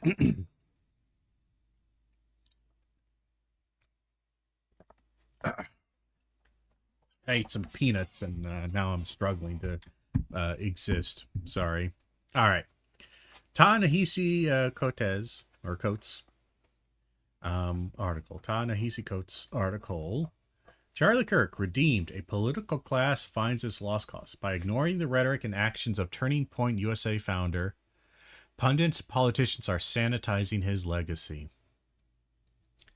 Before he was killed last week, Charlie Kirk left a helpful compendium of words, ones that would greatly aid those who sought to understand his legacy and import. It is somewhat difficult to match these words with the manner in which Kirk is presently being memorialized in mainstream discourse. New York Times columnist Ezra Klein dubbed Kirk one of the era's most effective practitioners of persuasion, and a man who was practicing politics in exactly the right way. California Governor Gavin Newsom hailed Kirk's passion and commitment to debate, advising us to continue Kirk's work by engaging with each other across ideology through spirited discourse. Yeah, and again, this just doesn't understand the purpose of actual good constructive discourse and debate is that both sides have to be willing to accept that they're wrong. Both sides have to be willing to listen, and both sides have to be coming with fair and genuine, sincere things, and not just talking points that are meant to be slung as violent, or again, as a way to win the argument. Kirk never did this. Ben Shapiro never does this. Anyway. Atlantic writer Sally Jenkins saluted Kirk, claiming he argued with civility and asserted that his death was a significant loss for those who believe engagement can help bridge disagreements. Charlie Kirk never bridged a disagreement with the opposition. He only ever converted non-converts and people who were already on his side to more extremism. He never convinced leftists because he never understood it, because it was never designed for that. But we continue. The mentions of debate and engagement are references to Kirk's campus tours, during which he visited various colleges to take on whoever come may. That this aspect of Kirk's work would be so attractive to writers and politicians is understandable. There is, after all, a pervasive worry among the political class that college students, ensconced in their own bubbles, could use a bit of shock therapy from a man unconcerned with preferred pronouns, trigger warnings, and the humanity of Palestinians. But it also shows how the political class's obsession with universities blinds it to everything else. And the everything else of Kirk's politics amounted to little more than a loathing of those whose mere existence provoked his ire. Yes, again, the class thing is very important. Yes, you are of the specific class for the riders and the warriors or whatever who want to be able to both say whatever they want to say on the college campus, and they're worried that college students sometimes they'll agree with them, sometimes they won't, and they'll get upset about the pronouns or some trigger warnings. And I hate all of this, and this absolutely isn't my class. I dislike the trigger warnings. I dislike the oversensitivity, absolutely. But I am still able to hold some degree of awareness of scale and importance. And again, this is what Charlie Kirk inspired. Assimilate to our culture or get the fuck out. Christian phobia, hashtag Charlie Kirk.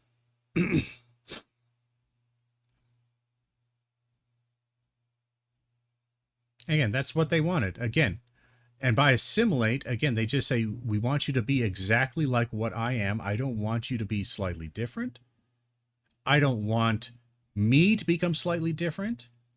I just want to be exactly the way I am because I'm perfect. In many ways, the Charlie Kirk and his following were as snowflaked, identitarian, obsessed as any woke pronoun, blue-haired person you might meet.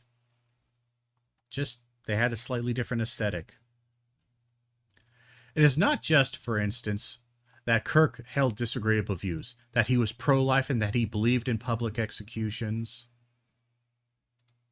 See if we can find this. I'm reading in the web archive right now. But yes, Charlie Kirk had often made flippant, and again, the problem is that Charlie Kirk wasn't a comedian.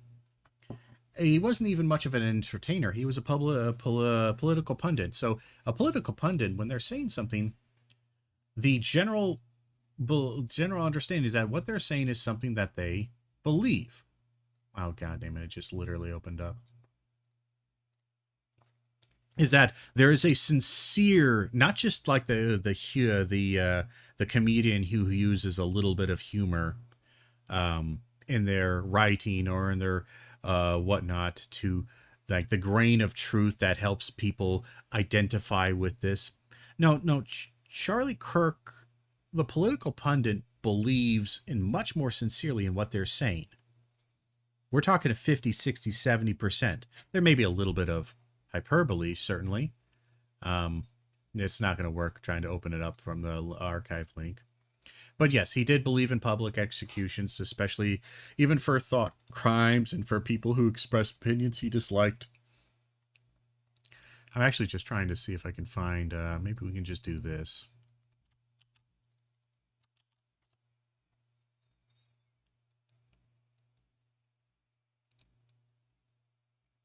What Charlie Kirk actually said about whether children should watch public executions. And so a thought crime, a panel discussion show that he hosted before he died. During that show, Kirk said execution should be public, quick, and televised, and that at a certain age it's an initiation, referring to children watching the executions. Here's what he said. I want to see executions on TV. Imagine if Coca-Cola sponsored executions. That would be so American, so patriotic. Again, there's some tongue-in-cheek here. But again, this is the core here. The tongue-in-cheek is just this part. That would be so American, so patriotic. People would tune in. I think children at a certain age, as initiation, should be required to watch. Public executions by guillotine are holy.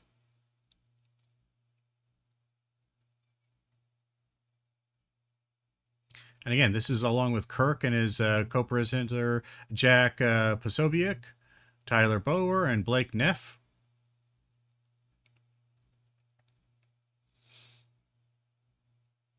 I think at a certain age it's initiation. No, but hold on. You see, if all of a sudden you look at some of these savages, like in Indiana, there was this guy that went in and killed a pregnant woman and her 3 kids. And you know what? I want to watch that execution. That'll make my day better. But Ezra Klein tells us that we and he and all of humanity should look at and not just judge one person by this. And even if we do say that they're evil, what they did was evil and terrible, that for our own humanity, that we should avoid just even if we're punishing them and executing them, we should have some degree of civility to avoid becoming corrupted by the actions and our righteous fury. But this is Charlie Kirk. I want to see him on public block and get him to be publicly executed. And you think that would be justice? You think children should have, you should see, what is the age? At what age should you start to see public executions?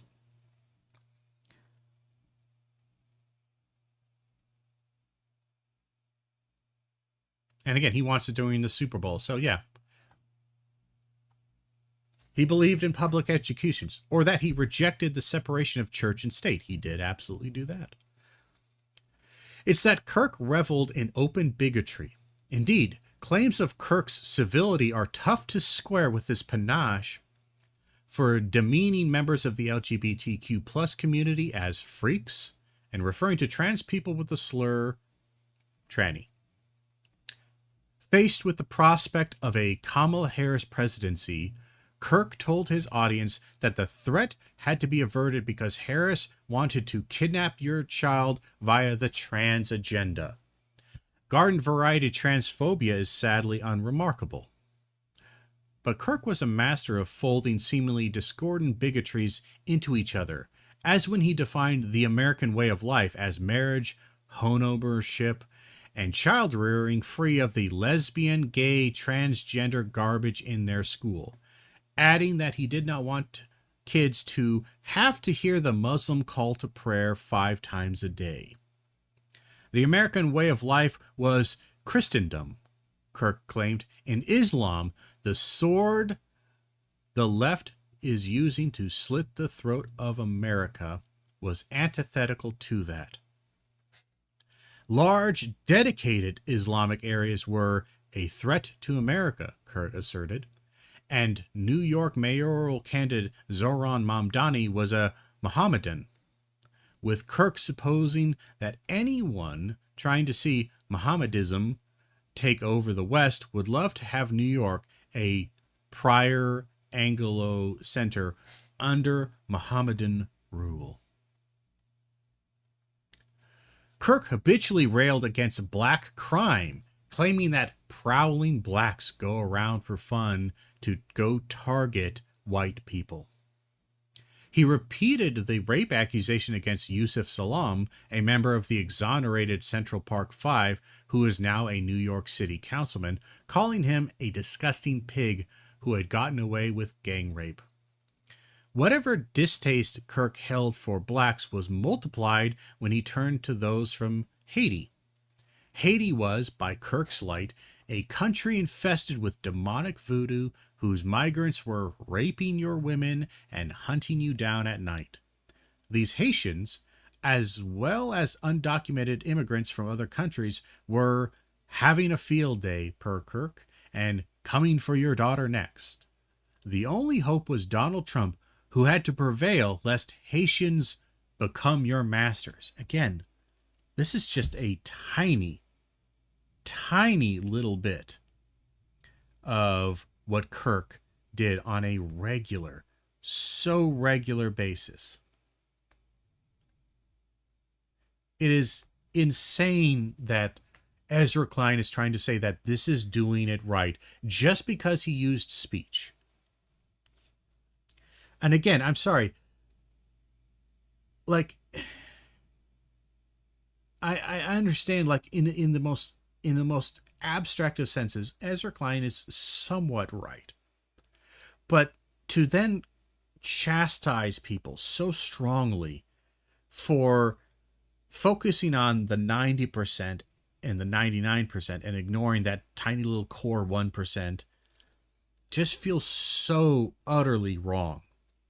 Especially because, like, look, we can say free speech isn't very important, but there's a reason why lying is bad. Because what he does here is he is lying all the time.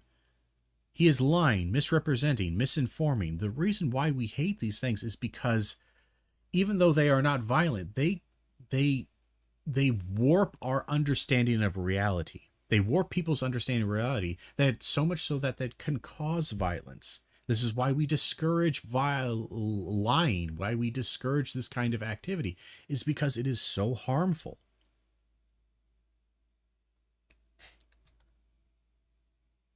The point of this so-called mastery was as familiar as it was conspiratorial. Great replacement. Yes, he was a believer in the great replacement theory. There was an anti-white agenda, Kirk howled. One that sought to make the country more like the third world.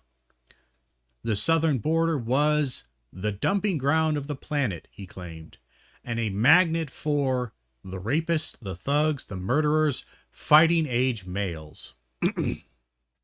They're coming across the world from China, from Russia, from Middle Eastern countries, he said, and they're coming in, and they're coming in, and they're coming in, and they're coming in. You can probably imagine where this line of thinking eventually went. Jewish donors, Kirk claimed, were the number one funding mechanism of radical open-border neoliberal quasi-Marxist policies, cultural institutions, and nonprofits. Indeed, the philosophical foundation of anti-whiteness has been largely financed by Jewish donors in the country. Doing politics right, according to Ezra Klein. Kirk's bigotry was not personal, but extended to the institution he founded, Turning Point USA. Crystal Clanton, the group's former national field director, once texted a fellow Turning Point employee, "I hate black people. Like, fuck them all. I hate blacks. End of story." Again, a little warning here that we're going to be reading a lot of racist drivel here and transphobic things. Probably should have warned a little earlier on, but again, this is what Kirk was. One of the group's advisors, Rip McIntosh, once published a newsletter featuring an essay from a pseudonymous writer that said blacks had become socially incompatible with other races and that black culture was an unfixable and crime-ridden mess. In 2022, after 3 black football players were killed at another college, Meg Miller, president of Turning Point's chapter at the University of Missouri, joked in a social media message, "If they would have killed 4 more N-words, we would have had the whole week off."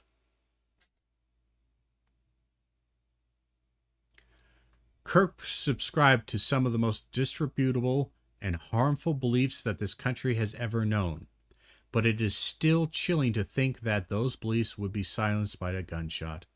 The tragedy is personal. Kirk was robbed of his life, and his children and family will forever live with the knowledge that a visual record of that robbery is just an internet search away. And the tragedy is national. Political violence ends conversations and invites war. Its rejection is paramount to a functional democracy and a free society. Political violence is a virus, Klein noted. This assertion is true. It is also at odds with Kirk's own words. It's not that Kirk merely, as Klein put it, defended the Second Amendment. It's that Kirk endorsed hurting people to advance his preferred policy outcomes. In 2022, when Kirk was frustrated, for instance, by the presence of Leah Thomas on the University of Pennsylvania's women's swim team — Leah Thomas is a transgender woman — Kirk did not call for spirited discourse. Instead, while discussing a recent championship tournament, he said he would like to have seen a group of fathers descend from the stands, form a line in front of Thomas, and saying, "Hey, tough guy, you want to get in the pool? Because you're going to have to come through us." Again, the threat of violence is clear. Mere weeks before his death, Kirk reveled in Trump's deployment of federal troops to D.C. "Shock and awe, force," he wrote. "We're taking our country back from these cockroaches." And in 2023, Kirk told his audience that then President Joe Biden was a corrupt tyrant who should be put in prison and or given the death penalty for his crimes against America. President of the United States should be given the death penalty for the imaginary crimes against America. What are we to make of a man who called for the execution of the American president and then was executed himself? What are we to make of an NFL that, on one hand, encourages to end racism, and on the other hand, encourages to commemorate an unreconstructed white supremacist? And what of the writers, the thinkers, and the pundits who cannot separate the great crime of Kirk's death from the malignancy of his public life? Can they truly be so ignorant to the words of a man they have so rushed to memorialize? I don't know. But the most telling detail in Klein's column was that, for all his praise, there was not a single word in the piece from Kirk himself. Because for the most part, if you actually looked at the words and the ideas and the ideology of Kirk, and you were to sum those things down into a couple of statements or ideas and thoughts that Kirk has expressed, not just saying, oh, Kirk once said, good job, champ, to a kid. You can't just, no, we want to know what is the essence, the thesis of his beliefs. Who was Kirk as a person, as a political pundit? You didn't have a single word from Kirk yourself because you can't have it in there, because you know it makes Kirk look like a monster. More than a century and a half ago, this country ignored the explicit words of men who sought to raise an empire of slavery. It subsequently transformed those men into gallant knights who sought only to preserve their beloved Camelot. There was a fatigue in certain quarters with Reconstruction, which is to say, multiracial democracy, and a desire for reunification to make America great again. Thus, in the late 19th and much of the 20th, this country's most storied intellectuals transfigured hate mongers into heroes and ignored their words, just as right now some are ignoring Kirk. So what he's referring to here is, we could probably look at the link here, but he's referring to the the Daughters of Confederacy and the efforts by the remaining bits of the Confederacy after the Civil War, during Reconstruction era, and afterwards, to kind of save the image of the South. This is where you get conspiracy theory style ahistorical notions of such as like the lost cause, to where the South wasn't fighting to save slavery and they weren't bad. They were just trying to protect their states' rights, and they were noble but perhaps incorrect in some of their things, and we need to really understand that these were people, good hardworking people, blah blah blah, all that shit, all of it just to, and again, the creation throughout much of the like the 19th century, the early 19th century, and the even the, I believe, the 20th century, to raise up monuments. Sorry, it would be late 19th and much of the 20th century, to raise monuments to like these Confederate generals. Because anytime you look at all those like these statues of Confederate generals and, oh, this is history, we marked our history here, and this is for the Civil War. A lot of those things were like done in like the 20s and 30s, decades afterwards. Nobody was wanting to commemorate or talk about the Civil War, and not in that way.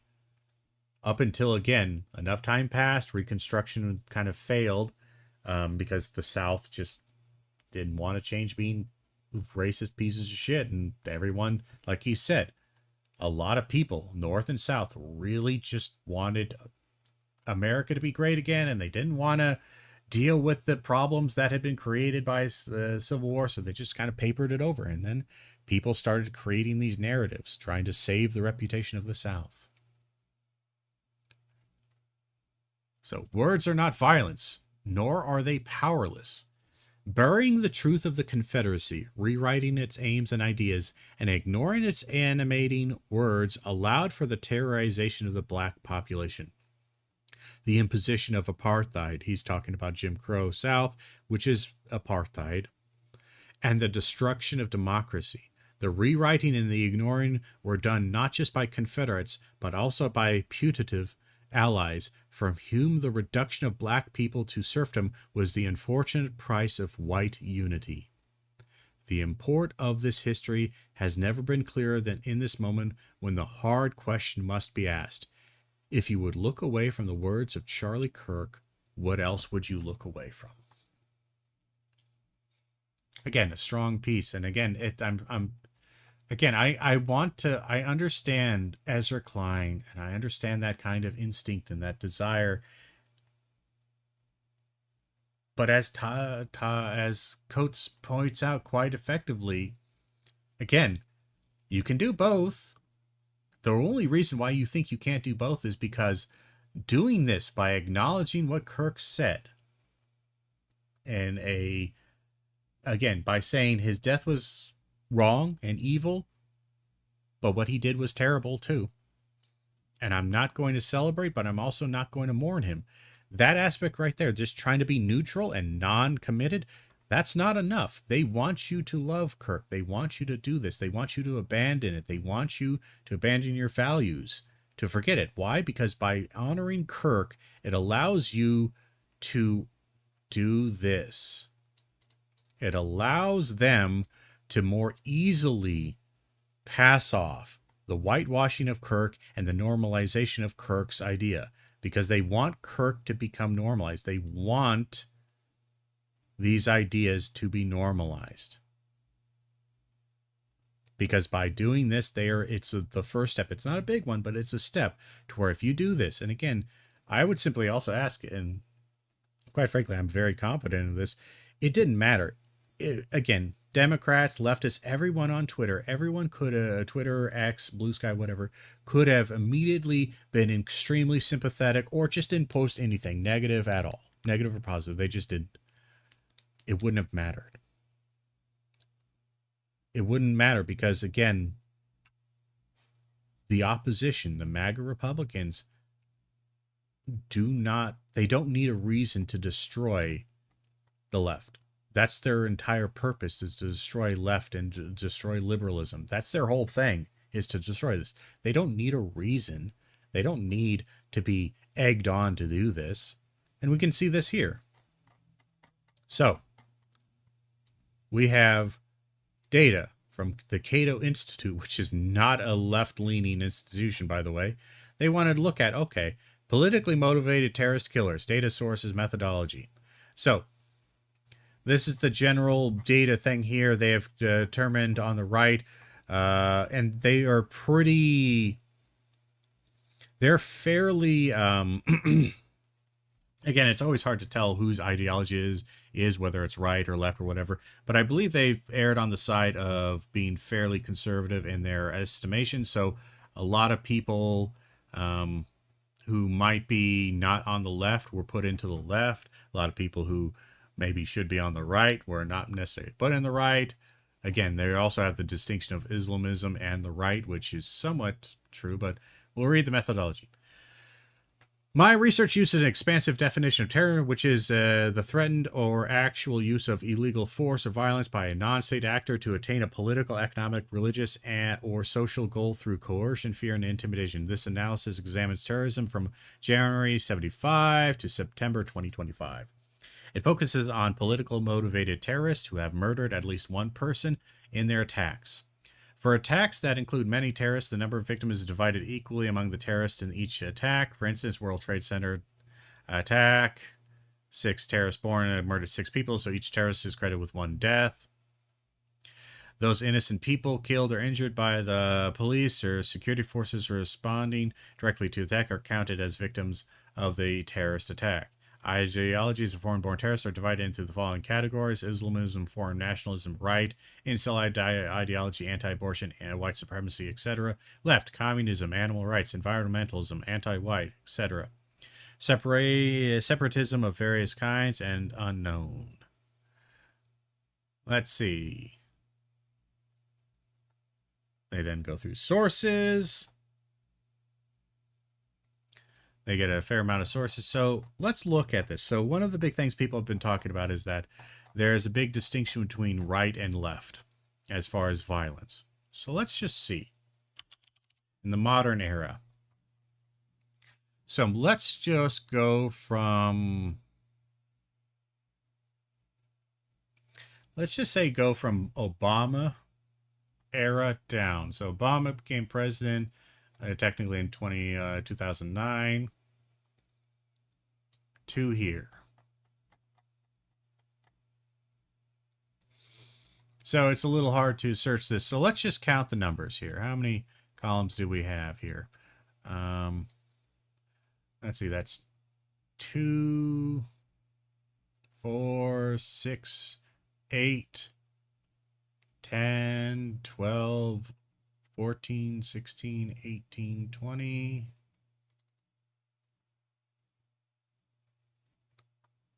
22, 24, 26, 28, 30, 32, 34, 36, 38, 40, 42, 44, 46, 48,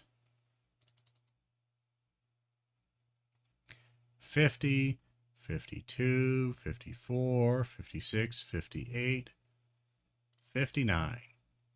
So 59 people. Some of these may have been involved in the exact same instance, but a lot of them are not going to be. So we'll just say 59 people committed violence. Some might have been in pairs, but mostly 59 since 2009.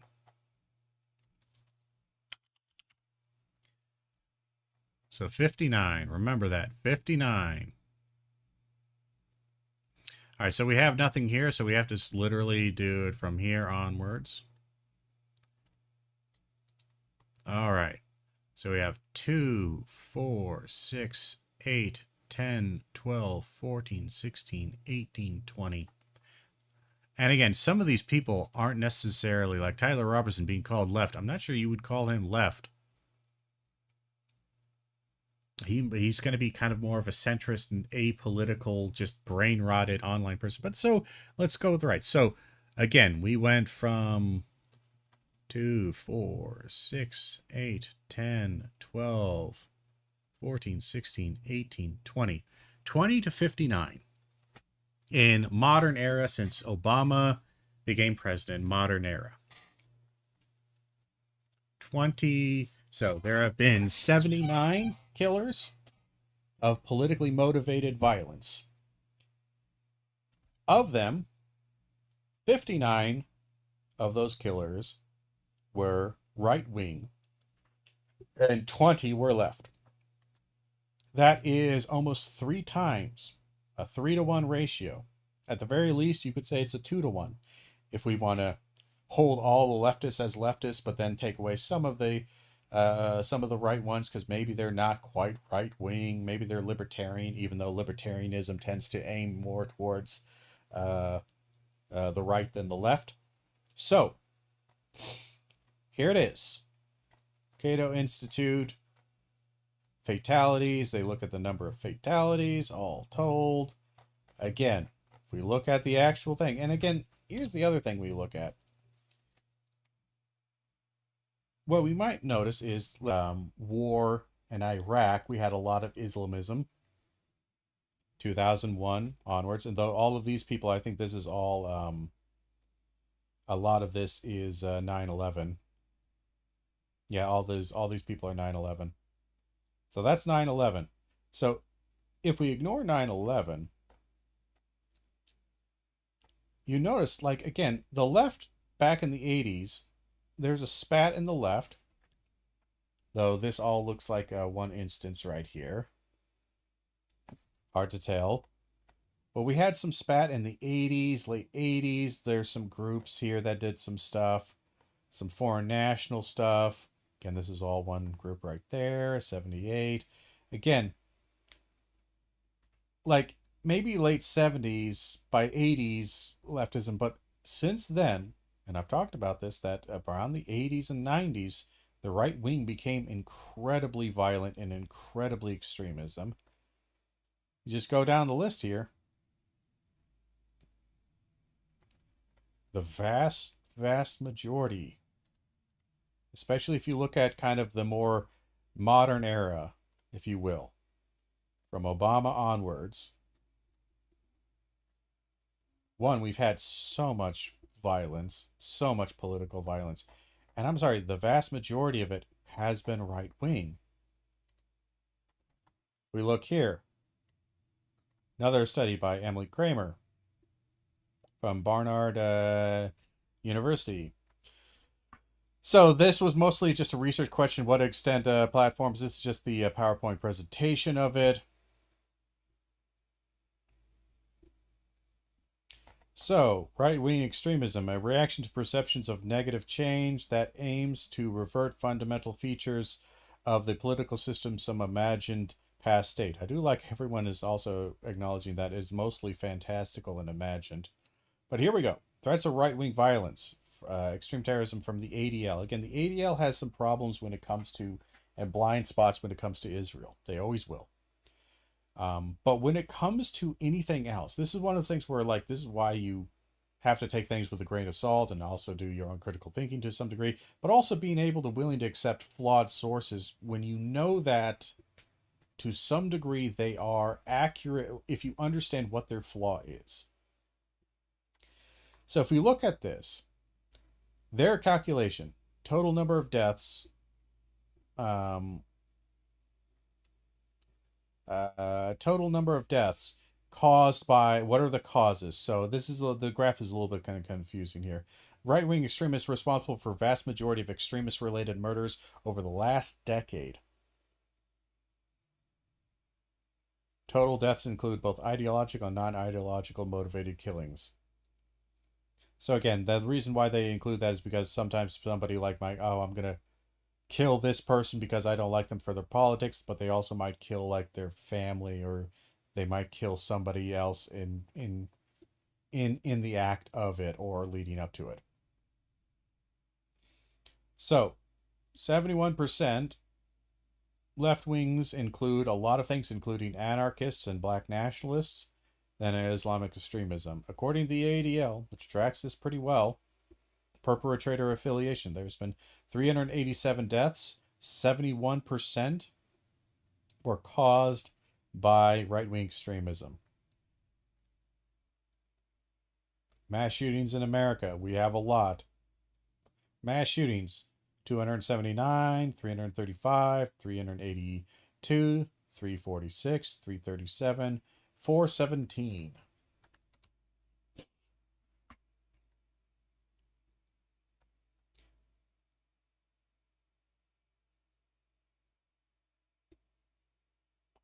Change the president resource that online platform prison for on going to cause uptake in right-wing extreme mass shootings. We do see some degree of change from Obama onwards. Process tracing for casual things. So they look at one shooting. Here's actually what I wanted to look at. Chrysius. Is he in this list? He should be. And he is seen as right. Okay. Again, Chrysius believed that immigrants are a threat to America and should be eradicated. Enactment of Chrysius' belief during the El Paso massacre. Chrysius' perceived threat under Obama. The proliferation of online platforms. Trump's campaign and elections. So Chrysius' Twitter page. Big on Trump and big on anti-immigrants. My ideology has not changed for several years. My opinions on automation, immigration, and the rest predate Trump and his campaign for president. I'm putting this here because some people will blame the president or certain presidential candidates for attacks. This is not the case. I know that the media will probably call me a white supremacist anyway and blame Trump's rhetoric. The media is infamous for fake news. Again, this is just him lying to cover up things.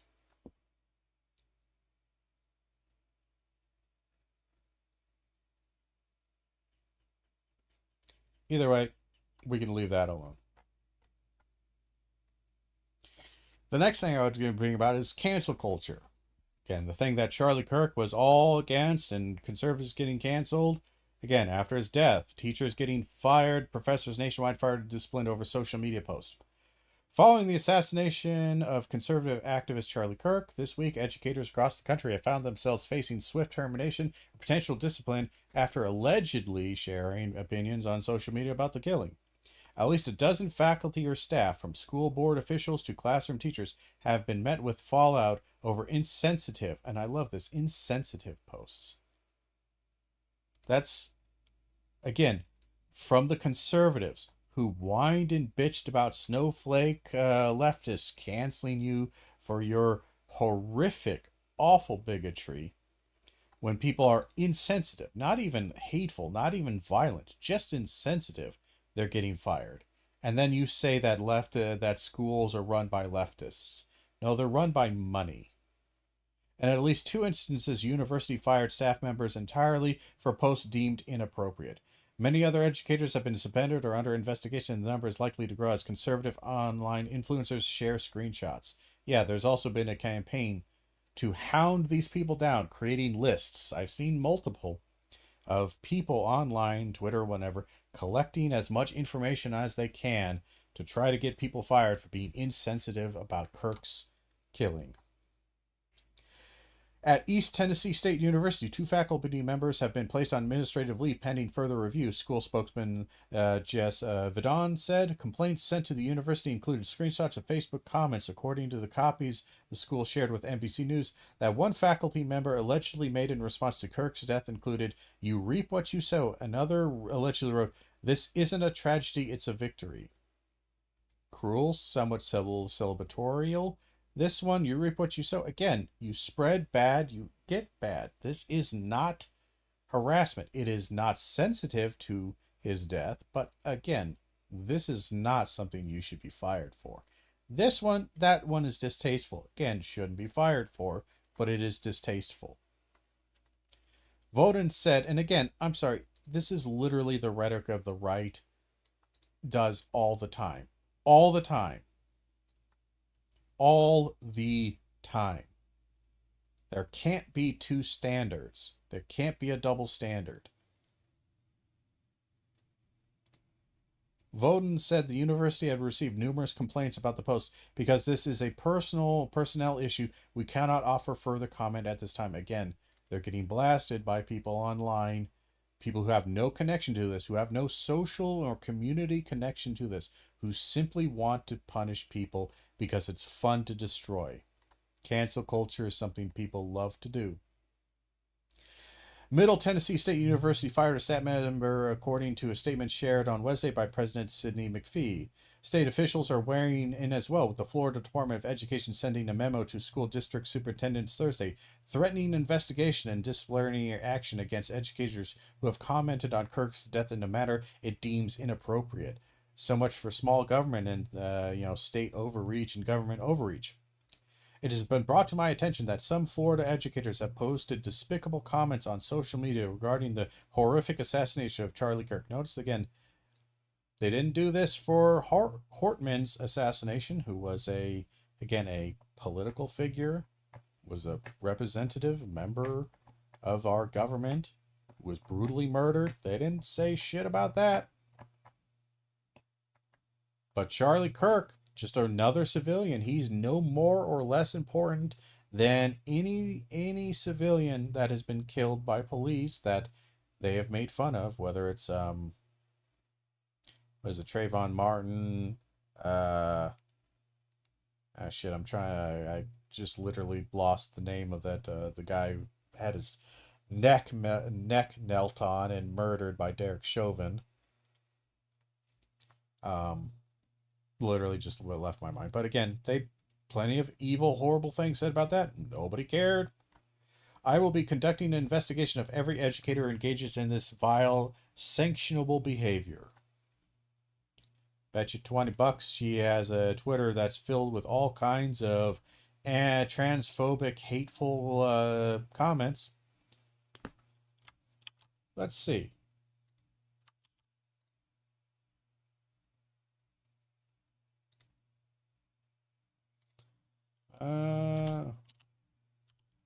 Let's see.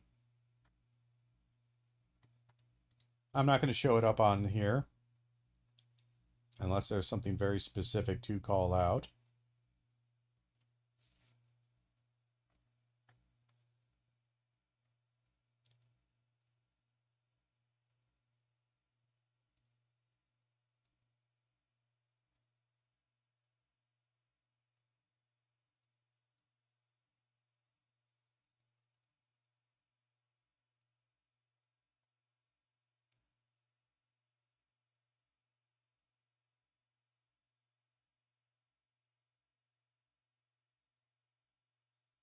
Sorry, I'm just checking through here.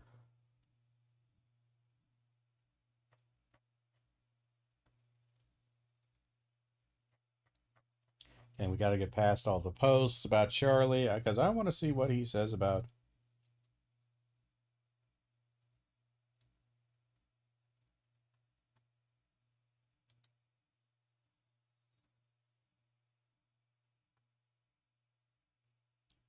And again, oh, so he likes to repost anti-vax stuff. Looks like that sounds about right. He's a massive fan of DeSantis. Yeah, that makes sense. Massive anti-vax, talking about how it's best for medical decisions, education decisions for their children. Again, it's standard right-wing rhetoric that is anti-education, conspiratorial, and usually promotes ignorance and anti-science, anti-vaccine beliefs. Yeah, standard bullshit. And again, it's because he doesn't say it in a mean or nasty manner. Everyone's going to say it's perfectly fine. It's like, yeah, but you literally write conspiracy theory. You write stuff that is designed to encourage people to make harmful decisions for their community based upon incorrect information.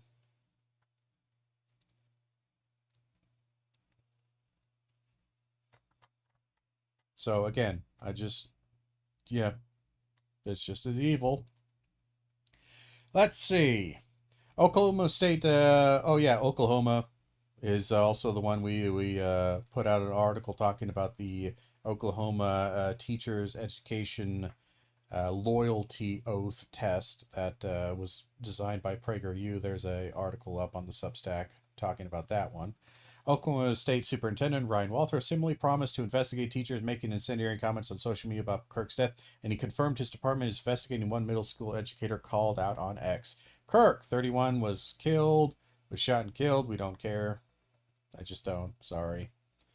So, let's just take a look and remember. You remember, like, not that long ago, how there was a brutal murder of Minnesota lawmaker. Let's read and see if we can get some information on how the right responded to political violence done to a liberal left-leaning person by a explicit right-wing person. Let's see. Tina Smith, a Minnesota senator, confronted Mike Lee, a Utah senator, on Monday to tell him directly that his social media post fueled ongoing misinformation about the shooting that killed her friend. Again, yes, Mike Lee spread tons of misinformation, made wild claims, all with the extent of maligning and denigrating his political opponent's side, the liberals, the Democrats, the leftists. And he put out, I think, a half-assed, sorry, kind of not sorry post. I think that was the best he had. Lee's posts, which advanced conspiracies that a Minnesota assassin was a Marxist and blamed the state's governor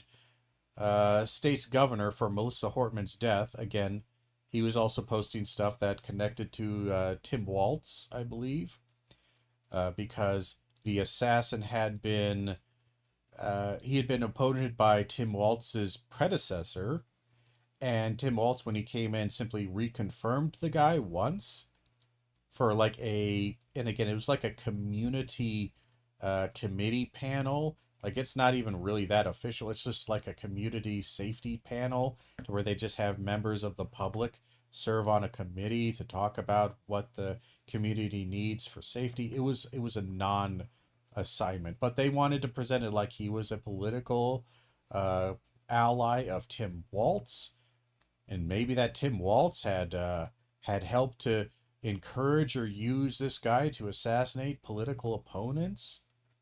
Again, he spread heinous shit.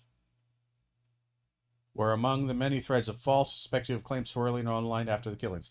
Smith told Lee his posts were brutal and cruel, according to CNN. He should think about the implication of what he's saying and doing. It just further fuels this hatred and misinformation, she said. She wanted him to hear from her directly how painful it was to see his words after the brutality her state endured. Lee didn't say much, according to Smith, and seemed so surprised by being confronted. Of course he is, because they get to say and do whatever they want, and they have no repercussions, socially or physically or anything like that. This is why they're horrified by Charlie Kirk's death, is because, again, it's awful and it's terrible, but they are angry first and foremost, again, Charlie Kirk could have just been told to go to hell and somebody could have been really rude and said cruel things to him. They would be nearly as horrified because they're never supposed to be called out. Within hours of the shooting, right-wing social media accounts with millions of followers manufactured false conspiracy theories about the suspect and his motives, falsely portraying the man whose friends say he is an evangelical Christian Trump supporter as a radical left-wing assassin, and attempted to paint him as the political ally of Tim Walz, the Democratic governor and former vice president candidate. This was massive. I remember seeing this on social media. It was tons of this bullshit. It was the latest example of a right-wing media's ecosystem that swiftly spins up narratives that serve their political agendas after tragic events. This is 100% true. This is all that their sphere does, including Charlie Kirk. He was one of the major narrative crafters. Regardless of accuracy, and does not correct them after further information, shows them to be untrue or incomplete. Again, that's the other thing, is they never issue retractions. When was the last time Charlie Kirk or any kind of right-wing Republican kind of orientated, MAGA-orientated either pundit or writer, opinion piece, or even the news issued retractions? Like, I think Fox News and occasionally a couple others occasionally do it, but good God, they almost never issue retractions or edits or anything else like that, despite the fact that they spread incredible amounts of lies. Elected officials such as Lee and others often share in the spreading rumors, lending legitimacy to these claims. Vance Luther Bolter was captured on Sunday after he allegedly killed Hortman, and her husband wounded John Hoffman, state senator, and his wife. Colin Rugg, an engagement farmer on X, advanced a debunked theory to his followers on X that Hortman was killed over health care policy for undocumented immigrants, implying the violence came from the left. He shared a video that ping-ponged around the right-wing internet of Hortman emotional describing a vote to repeal health care eligibility for undocumented adults. Missing from the post was the context. Hortman supported this care, only voting for its repeal to pass a state budget deal and an evenly split state house. Hoffman, the state senator, had not voted to repeal the provision. Right-wing social media personality Mike Cernovich, with 1.5 million followers, escalated the lie by suggesting Walz ordered the assassination.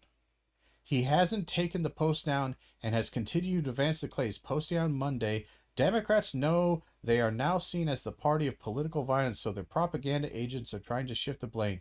It won't work. I want to see if he ever retracted this. I'll do it on the other screen here.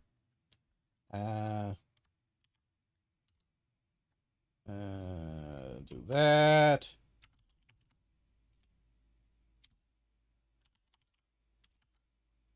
Tim Walz, Hortman. See what we come up with that.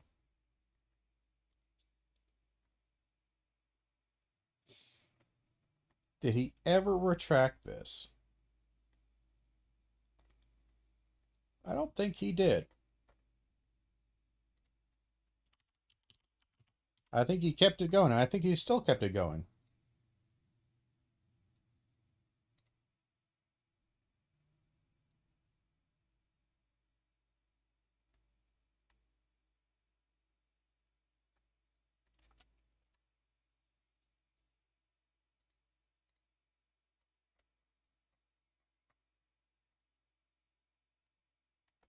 Let's see, did he ever retract it?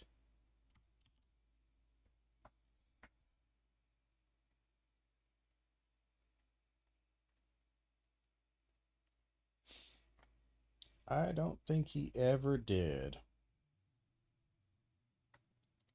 I think he kept it going.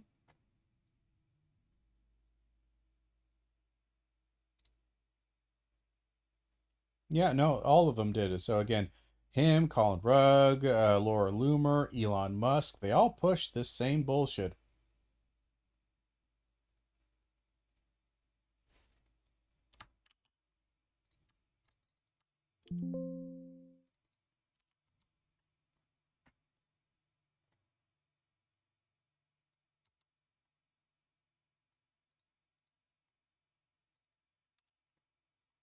No, nothing there. Yeah.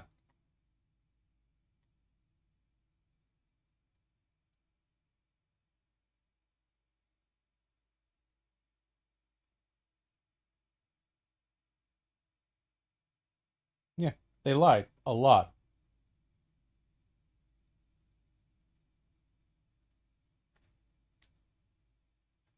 Again, they lie about the most basic of truths. Yeah, I'm just checking on the other screen here, or the other tab. No. Laura Loomer, the far-right conspiracy theorist and Trump whisperer, posted that Walt's goons are now assassinating lawmakers who supported legislation Waltz opposes. This is slander.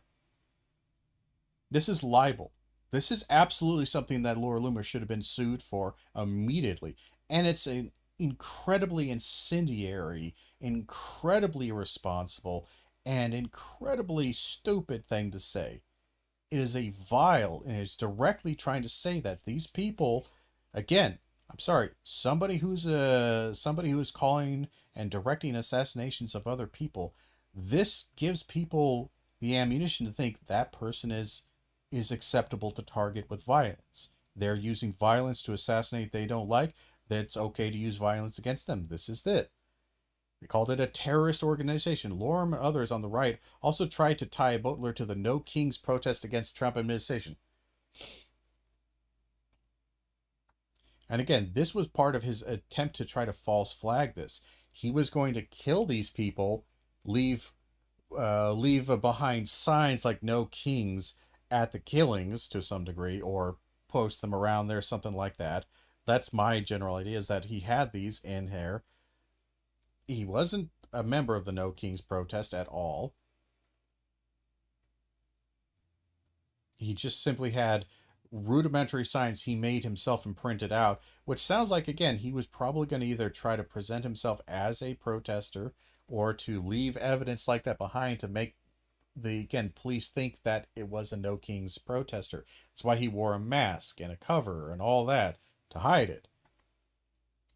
Elon Musk, a frequent poster of unverified right-wing claims, amplified the narratives to his 200 million followers, quote tweeting claims that the left killed Hortman and saying that the far left is murderously violent.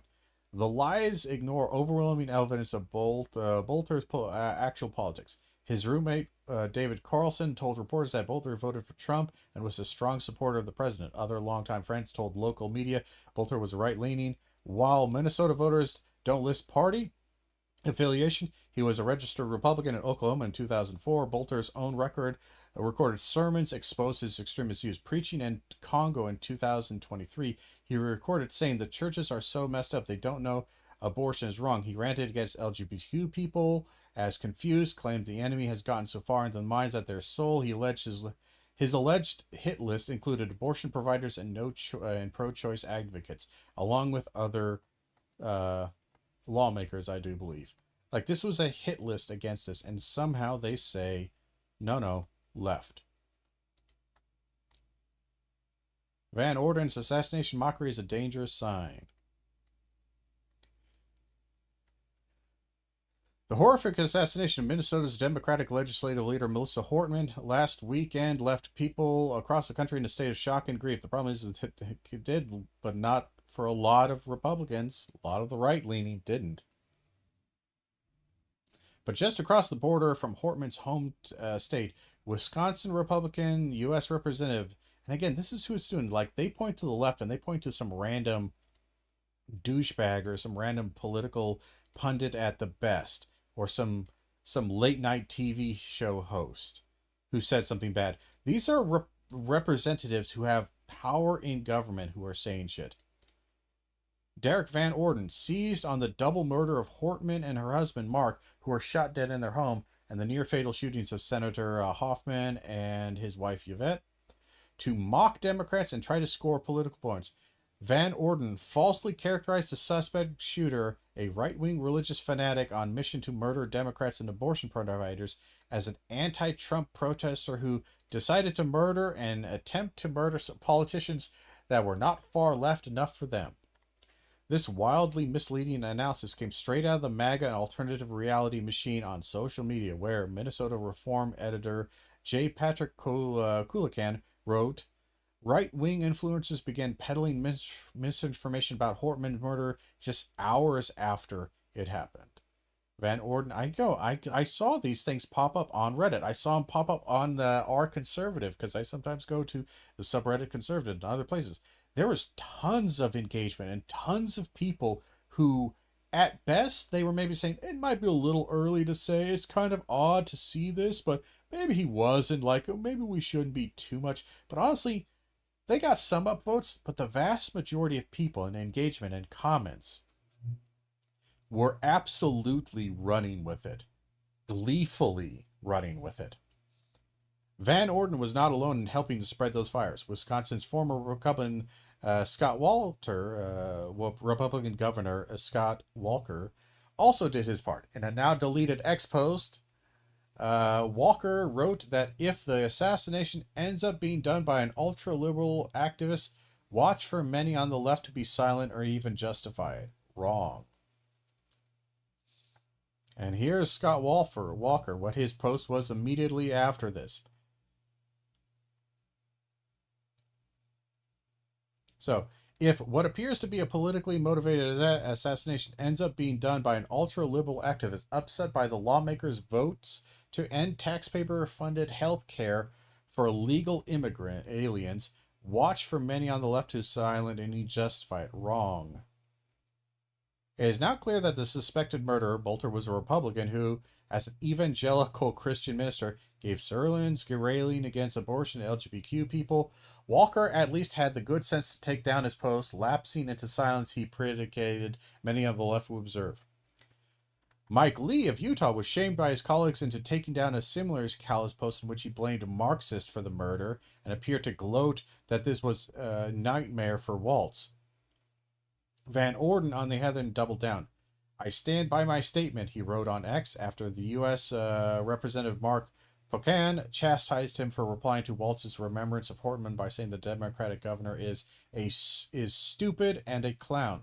Van Orden responded to Pocan with an obscenity. That's the post he stood by.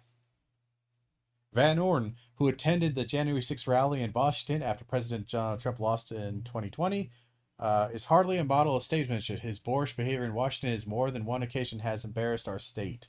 And again, that's the thing, is that this is why everything's gone crazy, is that because we didn't do what needed to be done, even though people are saying, oh, we arrested thousands. Yeah, but we didn't really prosecute them particularly well. We should have arrested tens of thousands and thousands of people, and we should have put them in prison for sedition. That might be a bit extreme. I'll pull that one back. They certainly should have been charged much harsher than they were. And again, sadly, we don't really have an effective way to... I'm sorry, I think if you do political violence, politically motivated violence, explicitly done to undermine and destroy the government in which you are a part of, I don't think you should ever hold office. I think you should just be banned for life from holding any office in any kind of state or federal government. You can't hold office. You literally try to destroy the government which you are now trying to be elected for. You shouldn't be allowed there. But no, we literally elected them. And again, MAGA elected them because they were. Again, people who participated in January 6th have been deified as apostles, as the chosen people. There's something even more troubling going on here than one politician's loutish behavior. The horrifying political assassination in Minnesota is a direct result of the same MAGA disinformation machine that went into overdrive trying to distort the truth about the assassination's aims. Van Orden is one of many Republicans who have hyped the idea that the U.S. is under attack from criminal illegal aliens who are allowed by the Biden administration to wander around the nation at their leisure. In fact, immigrants commit violent crimes at a lower rate than U.S.-born citizens. True. And Van Orden's district is full of hard-working immigrants who lack legal status, but without whom Wisconsin's dairy industry would collapse. Also true. Republicans follow Trump's lead have stirred up a moral panic around immigration, abortion, LGBTQ people, and other non-threats in increasingly hysterical terms. Their rhetoric laid the groundwork for actual physical violence. It has been used to justify the unprecedented spectacle of massed federal agents seizing people in the U.S. streets and deporting them without due process. That's a massive problem. We're having that all across the country. As well as Trump administration's outrageous manhandling and handcuffing a Judge Hannon Dugan of Milwaukee, Senator Alex Padilla in California, and mayoral candidate and comptroller Brad Lander in New York City. Trump's invitation to physical violence against his opponents in the press are a hit with his base.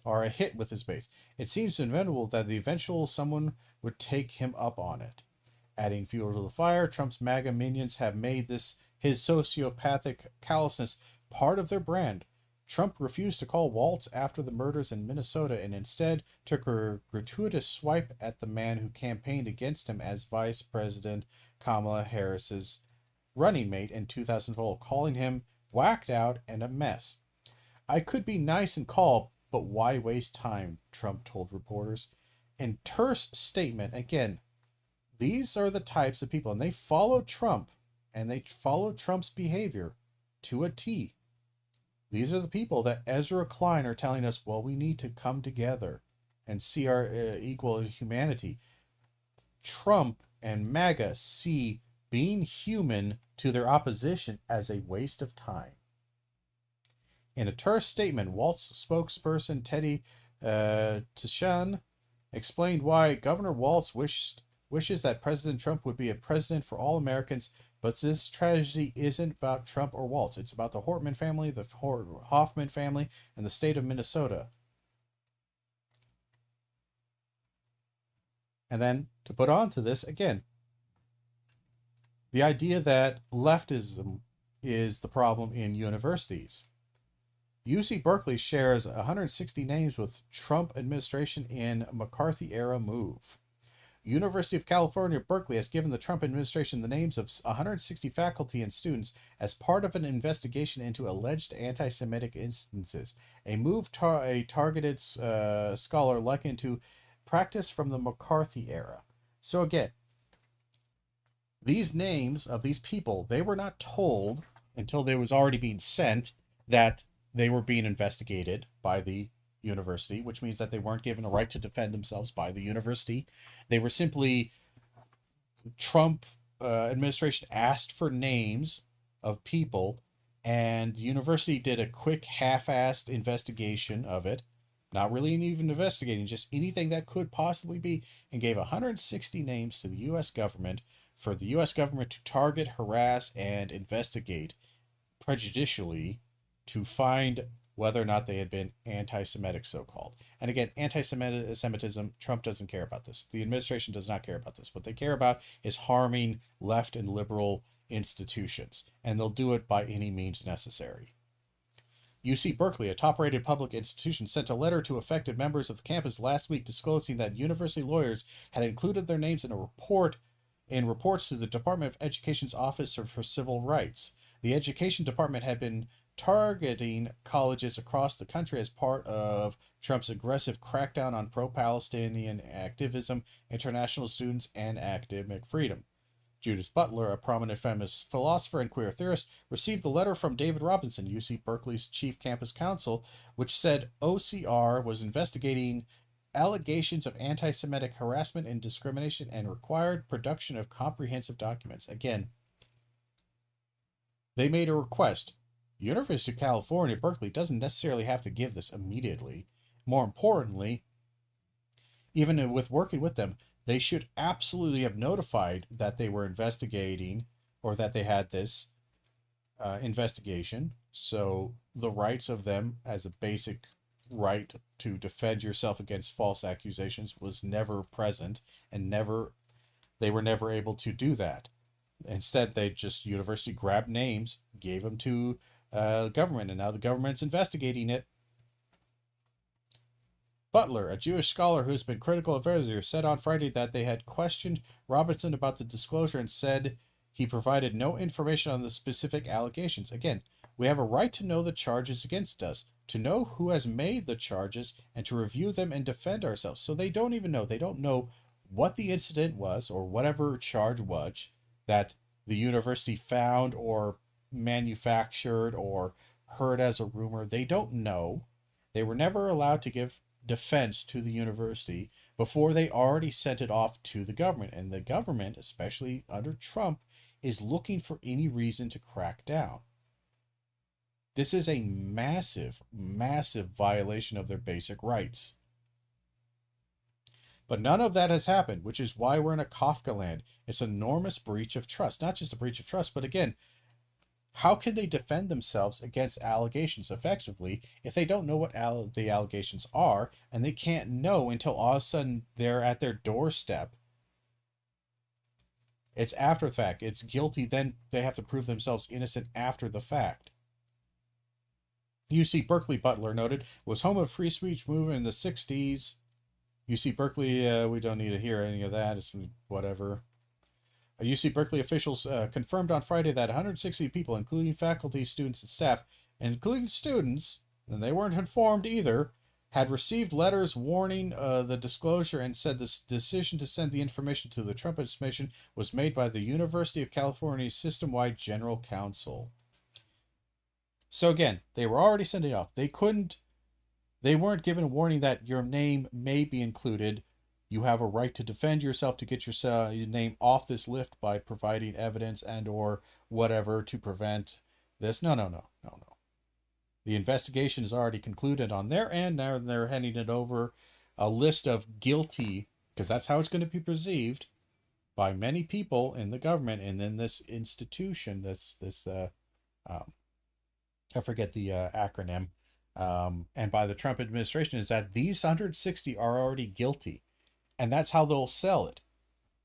Once these people start being punished, conservative pundits and talkers are going to go, well, the university wouldn't have sent these names unless they were pretty certain that these instances did violate these things. Thus, the government punishing these people and violating their rights isn't actually a punishment, or is actually okay, because they were already guilty.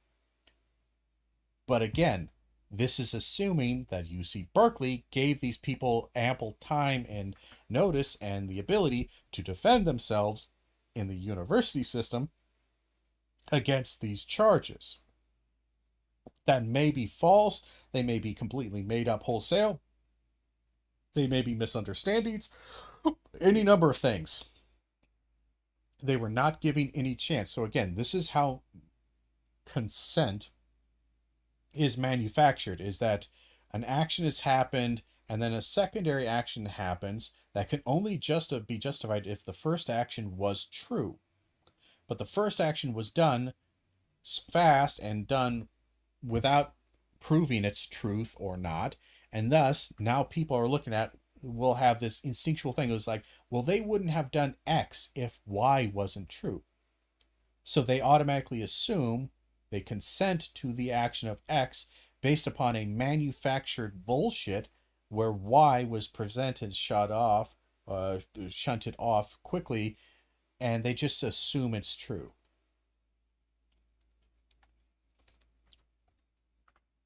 The consequences of this compliance could be really terrible for a lot of people's lives, most of whom are much more vulnerable than I am, said Butler, who is semi-retired. They can suffer a lot of things, especially the international students, including deportation, expulsion, job loss, harassment, surveillance. Butler said that they told that the university's normal procedure for handling complaints had been suspended, which has seemingly stripped faculty of their rights to respond to claims or to get basic information about the inquiries. That means allegations sent to the administration, even anonymous ones, were simply forwarded without having been adjudicated.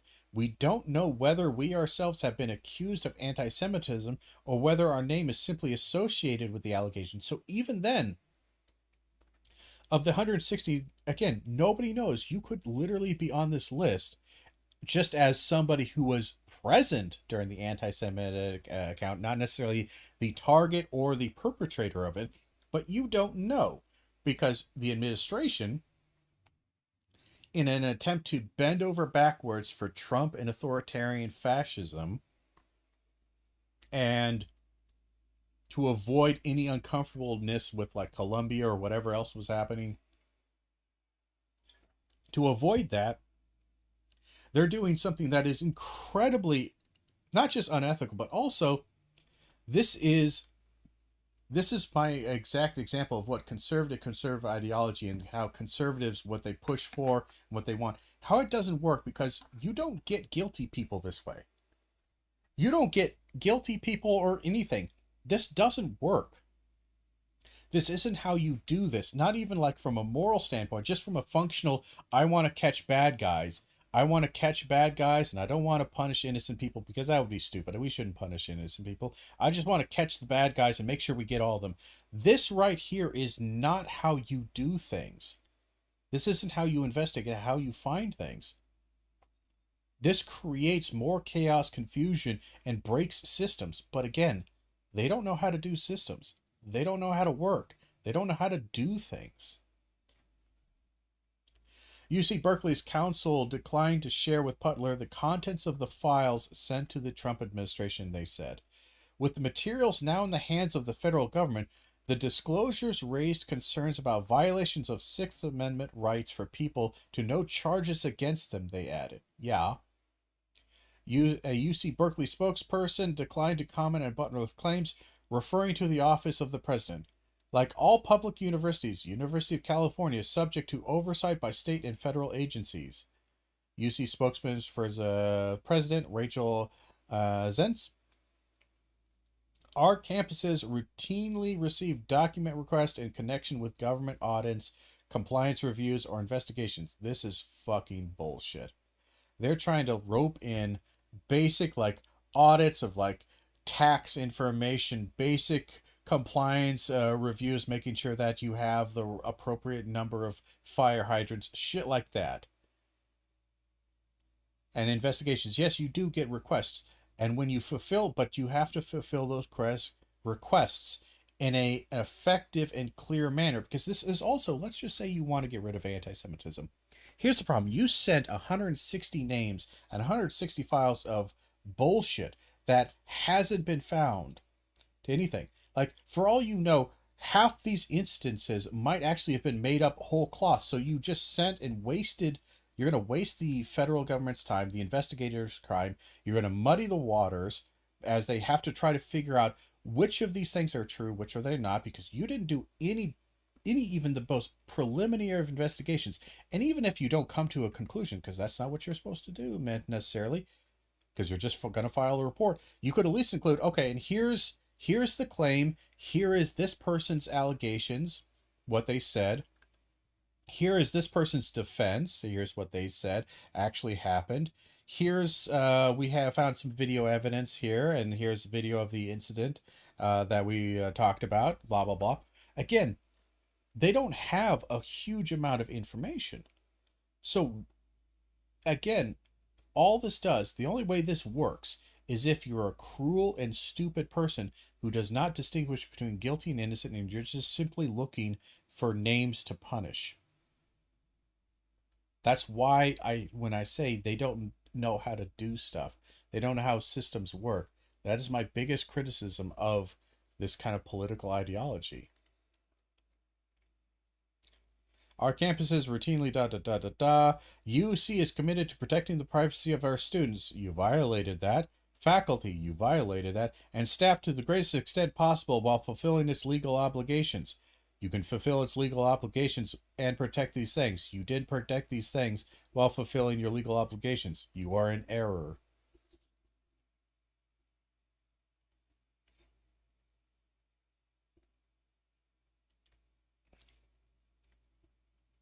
And again, they actually aren't legally required to do this. They're legally required to submit it if they have a warrant and or they have probable cause. Like, there has to be more than simply a request. The request has to be backed up by something, because I can't, again, in many ways, this might even be a violation of FAFSA.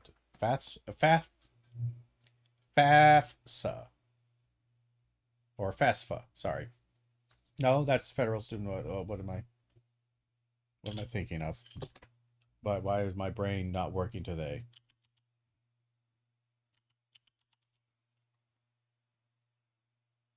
No, that's student aid. What am I thinking of? FERPA. There it is. Jesus. I was trying to remember the word. FERPA. Family Education Rights and Privacy Act. Depending on what you sent there, if you did not send it, even sending it to the government, unless you have good cause to do so, and there has been an appropriate warrant and or request filed, again, you can't just send out student data to anybody, even the government. There is procedures to follow, and they're not following them.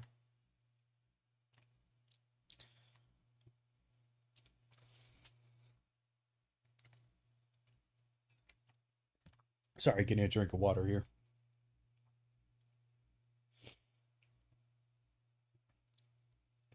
And again, like she says right here, we should not be naive. Will those of us named now be branded on the government list? Again, will our travel be restricted? Will our email communications be surveilled? This has happened before. Again, technically, McCarthy didn't charge a lot of people, or a good number of people who were spied upon unjustly, violation of rights during the 50s, 60s, and 70s. The vast majority of them were not ever convicted or even charged with a crime, but they were harassed. Their rights were limited. They were followed. They were phone tapped. They were oftentimes assaulted, harassed, even sometimes physically assaulted. They had their belongings stolen, confiscated by police, federal agents. They had their homes broken into by police and federal agents with bogus warrants, bullshit. All this stuff, all this harassment can happen without ever a crime being charged. And that's what happened. So this idea is like, okay, you just gave the government, who is hungry to punish universities and university students for being liberal and left, you just gave them 160 names without any investigation, without even any kind of probable cause of, yes, this person might have committed some anti-Semitism or some kind of thing. You did all of this, and you didn't have to. They said a request. You could have said no. You have to give me like some specific things. You can't just give me a list of people we might dislike so we can go harass them. This is insane. It is time to resist injustice that now threatens to be normalized by those who capitulate, sometimes in advance, to bullying tactics of extortion at the expense of basic standards that govern shared governance, institutional autonomy, due process, and fair reviews. Again, these people are capitulating in advance. They don't even need to yet. They haven't even been pressured at all. They haven't even been requested. This was just an ask, and they just bent the knee and started glucking away. That's a bit crude. To allow universities to be bossed by political operatives in this way undermines the basic ideal of the universities as well, and its important links to the future of critical thought, dissent, and democracy. Janet Gilmore, UC Berkeley spokesman, said in an email that numerous documents were provided to the federal government over recent months, including individuals' names, and was following guidance from the academic senate to inform people when their information is given to the federal government. But you didn't inform them during the investigation. We are committed to transparency after the fact and supporting our campus community while complying with federal investigations. Absolute horseshit. Absolute horseshit. So this gives you an idea, at least for me, what it means when people say they're on the right or they're MAGA. What this means, what this says, from Charlie Kirk onwards, the defense of him, all of this is absolute horseshit, and you should not buy it for a single goddamn second. Do not ever let these people try to convince you that you're crazy on this matter. This is not okay.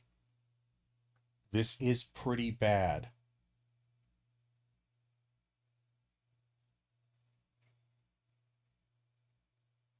And there's just no way around it. It is really bad. This is crazy shit.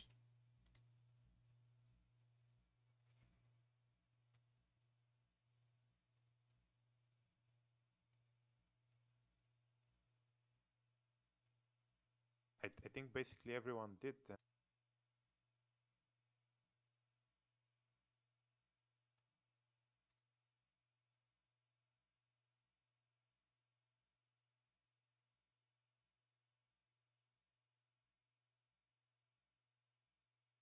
So, yeah, no, it's absolutely nuts that this is somehow normalized. That this is somehow supposed to be normal. That we're somehow supposed to be just kind of okay with this. And honestly, like I hang around and I look at and I sometimes chat with some other kind of more centrist style debaters and whatnot.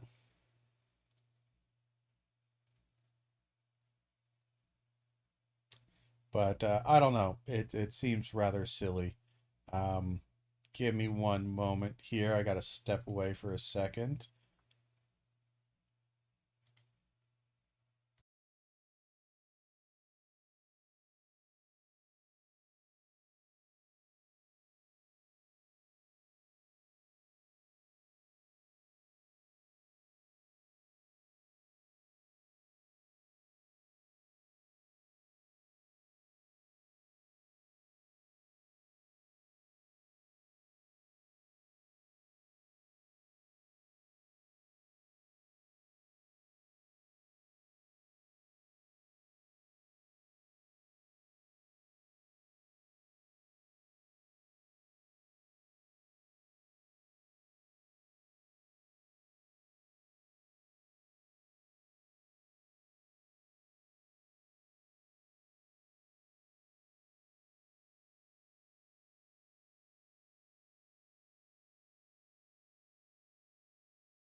Okay, we're back. Sorry about that.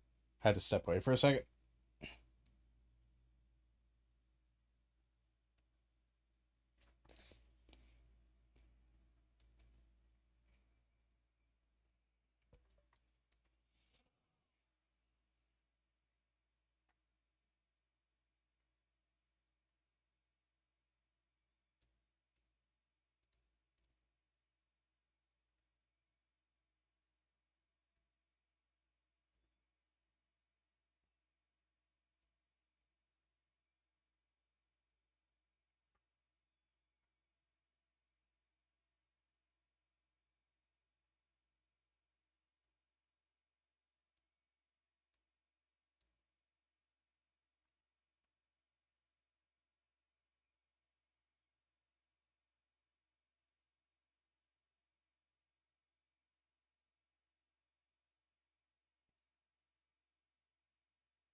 Anyway,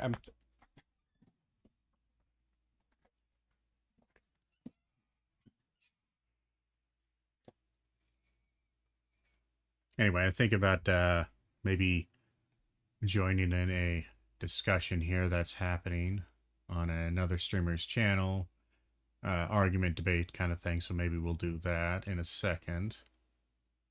But we're kind of looking through. So again, this is just my general thoughts and feelings on these kind of matters. I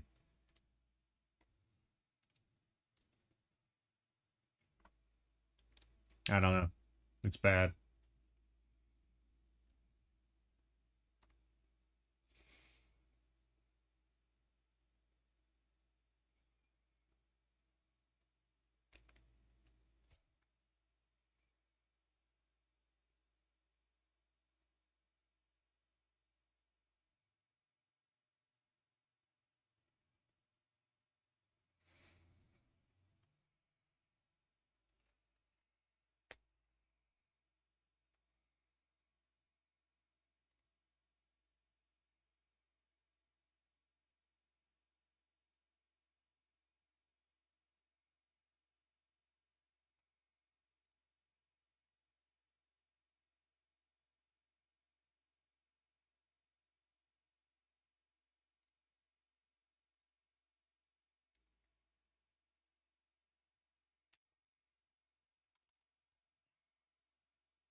Sorry, I'm listening to something off screen. Didn't want to interrupt too much here, but we'll get back to the stream in just a second here.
Sorry, we're checking some things in the background.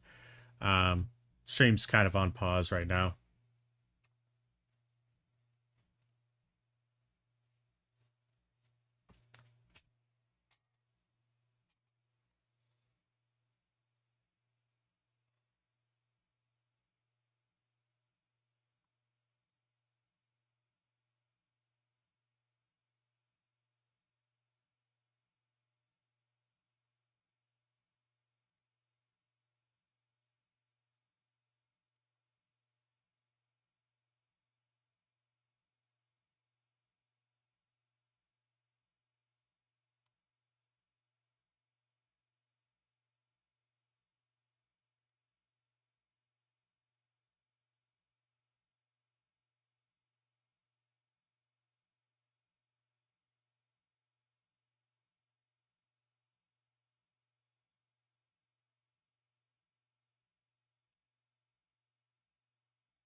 level, whether or not we want to be, of how we may be perceived, right? So in the status quo, it may very well be the case that both of those groups of people are just speaking their honest feelings.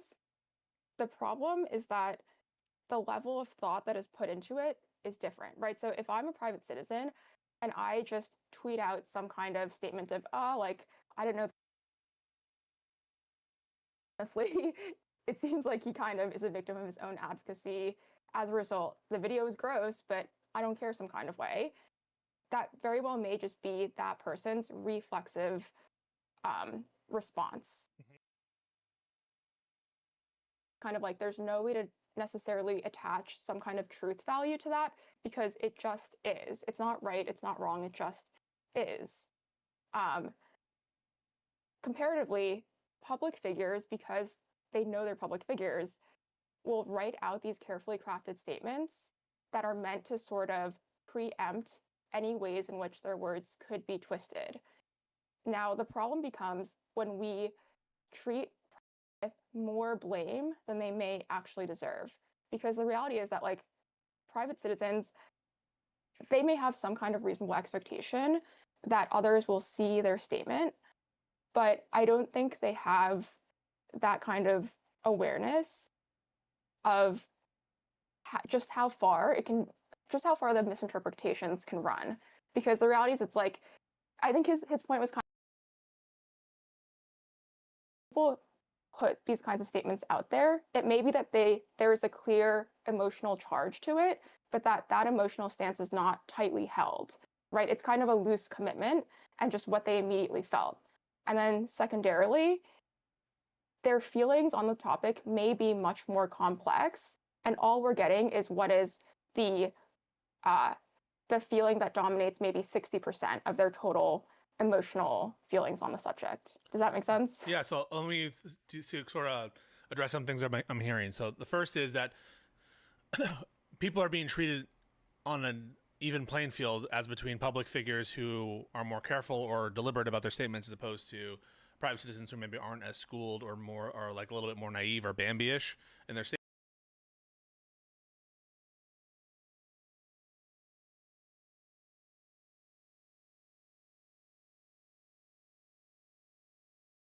Intentional group effort to call these people out.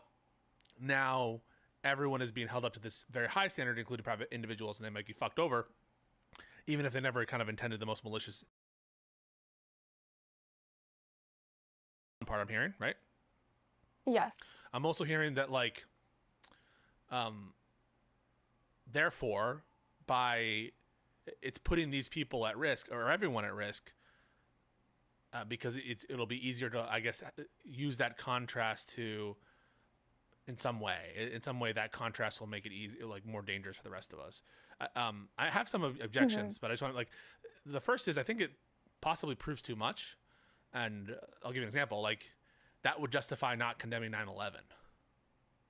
You know, not condemning. Can you explain more on that? Yeah. So, like, well, you know, if we condemn as Democrats 9/11, then all we're going to do is make it more dangerous for, like, the radical private citizen who maybe, you know, they have a good political point to make about American expansionism or American imperialism gone wrong and misadventures in the Middle East. And so, like, why should we condemn? If we have our moderates condemn 9/11, it's just going to make it more dangerous for the kind of radicals or the private citizens. And so I'm curious, what, like, if there is a heinous action, where does this end? I mean, no matter how heinous, we can't condemn it, or is it just when it's and then another thing I would like to re-raise, and then I'll address it, and there's another thing as well, but is the temporality problem, which is a lot of the times these condemnations happen in times of uncertainty, and people want statements, and it's probably politically prudent to have statements before all the facts are known at a base level condemning the violence. And so there's the problem of, does it prove too much, in the sense of no matter how heinous, do we have to, like, worry ourselves about the radicals? Well, and there's also the predicate problem of, like,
I would say if there is uncertainty, we err on the side of caution and try to minimize the potential of actual harm happening by taking them at their word. And I think you had a stream recently about how the right is behaving hypocritically by engaging in cancel culture. So those are direct ways in which private citizens are actually being targeted, right? Whether or not it escalates to them being killed, that remains to be seen. But certainly we can say that there are individuals being targeted by others Oh, I'm sorry. and having their private information leaked to the public Sorry to with interrupt. some kind of implication that they deserve punishment. Sorry to interrupt, but I would say, like, yeah, they are doing that, but they would do that regardless of whether like, my intuition, and you tell me, is that if more people were being sneaky about it, they'd be more willing to cancel. They'd be doing it more, right? Like, I don't know. I agree that they're doing this cancellation and people's lives and livelihoods are at risk for sure. My question is, like, why would it be made better if liberals refrain from condemning it? My intuition is it would be made worse, but maybe you have a different intuition. You Yeah, so understand? I mean, yeah. I would say that it depends on what your characterization of the right actually is. So, like, we can think of it as like people on the right who probably, you know,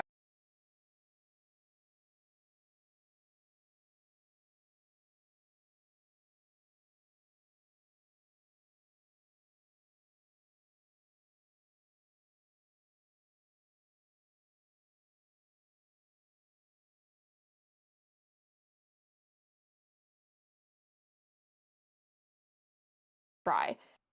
In terms of the impact on the middle, it's that when you use universal language, this may get misinterpreted as some kind of unconditional argument.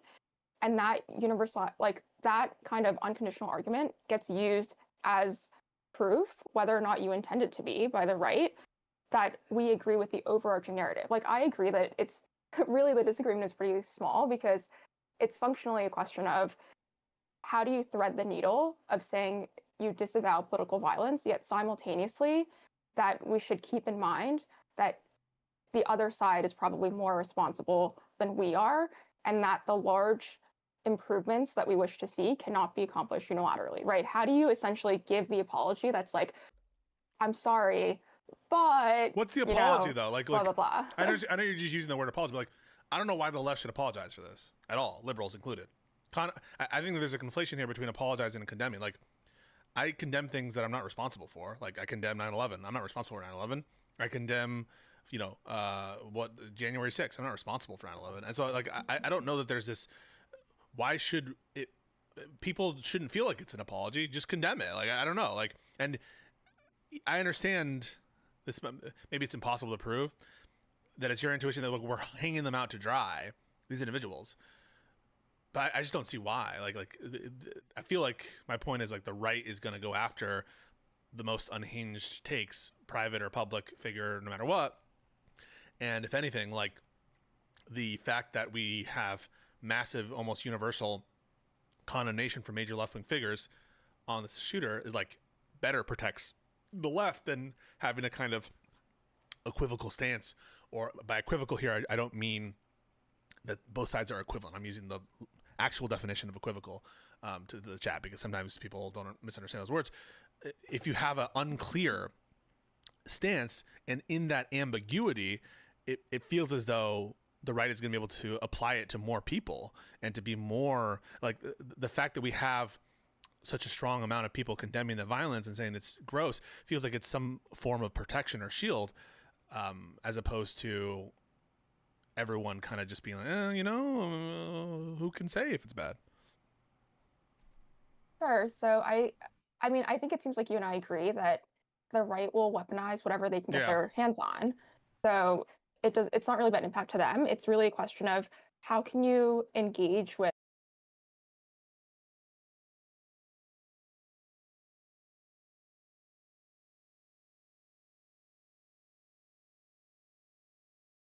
they're always going to say the politically appropriate thing. So Right. What are we really supposed to do? I think this would be one of those ways in which, because we have that awareness of what they will behave like due to their own role awareness, maybe part of our responsibility is to move where the balance is by giving statements that are not so conciliatory because we have that luxury, right? We don't face as much like political blowback as they might. We have kind of like less to lose, and so maybe we should be aware of our role. And then I think really there is a way in which we're sort of dancing around the question of like the doctrine of double effect, that is whether or not it's permissible to cause a moral harm as a side effect of promoting a good end. So like if a harm is unintended but foreseen, do we still have some kind of moral responsibility for it? And I think Kidnotkin's argument was yes, that you do. And ultimately the disagreement really comes, like there's various ways in which you can kind of measure whether or not it passes this doctrine, but one of the considerations is the proportionality in terms of the graveness of the reason to permit the evil side effect.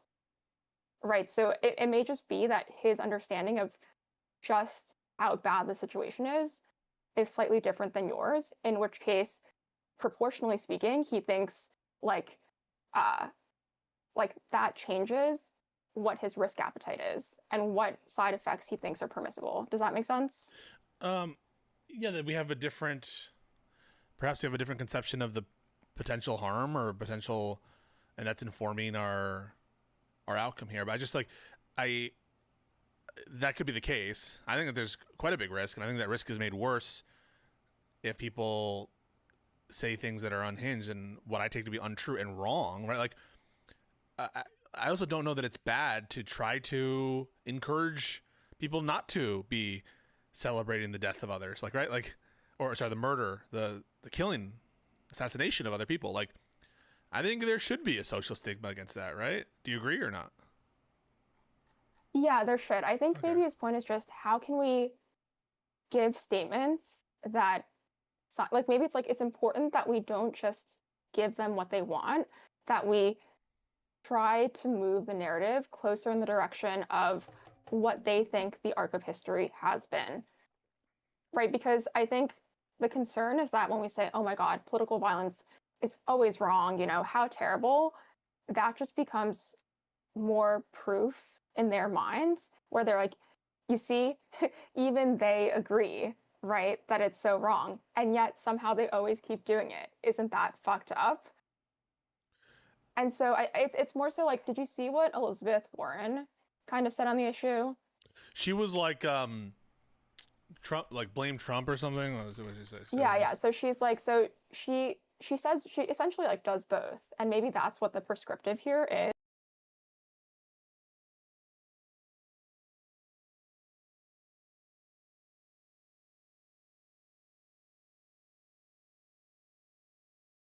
Lowering the temperature in political rhetoric. She refuses to give ground there. She says, well, how about you start with the president of the United States? No, that's great. But I just think inconsistent with the prescription, right? Like, I agree with that. Like, Warren is base as fuck. I have no problem with her saying that. I have no problem with Destiny saying, like, tell the president to fucking shut up or tell the president to either, tone down the rhetoric or whatever he was saying. Like, that's all great. But it's just inconsistent. Like, I think that there's a lot of agreement that we should fight back strongly. We should defend the First Amendment rights of people who are celebrating the death, even if we don't agree with them, that we should prevent this kind of industrial cancel culture to the extent possible. But that's not inconsistent with saying, but you should still condemn. And you should still condemn. Like, Elizabeth Warren did the right thing saying, this is horrific. Shouldn't happen. But tone down our rhetoric, please. Why don't you start with the president? Like, that's all fine. But that's just acknowledging that she did the right rhetoric, but she did condemn. That's what I'm not understanding. Is like, people don't want to say there's like a mental hang up in saying the words I condemn this or I disavow this, even though they think it's bad and shouldn't have happened or think it's horrific. And I do. And I think even Steven said that when he was doing this thing. And I think that even like, I don't know, would Kid say that it was horrific that it happened, that it was wrong that he was killed? I think that's one of the issues, is that you have a lot of people who are happy that he's dead, happy that he was killed.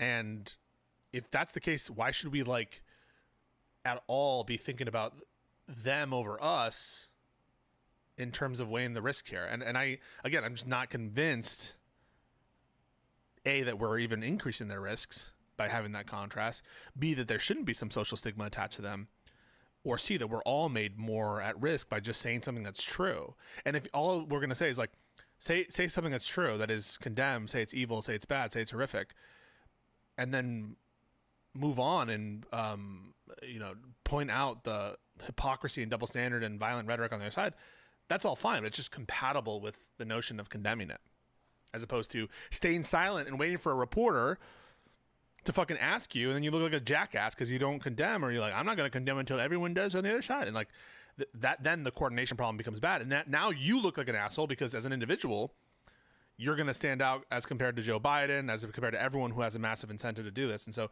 like I said, it's like fighting against the ocean. Like, people are going to say what they think the truth is. The truth is most Americans condemn this kind of shit, and putting any kind of condition saying you can't say what is true or you shouldn't say what is true, that is just never going, like, I'm sorry, people will not obey that. And that's where the coordination problem really comes in, is like expecting or wanting or expressing dissatisfaction when people, influencers, don't say what's true.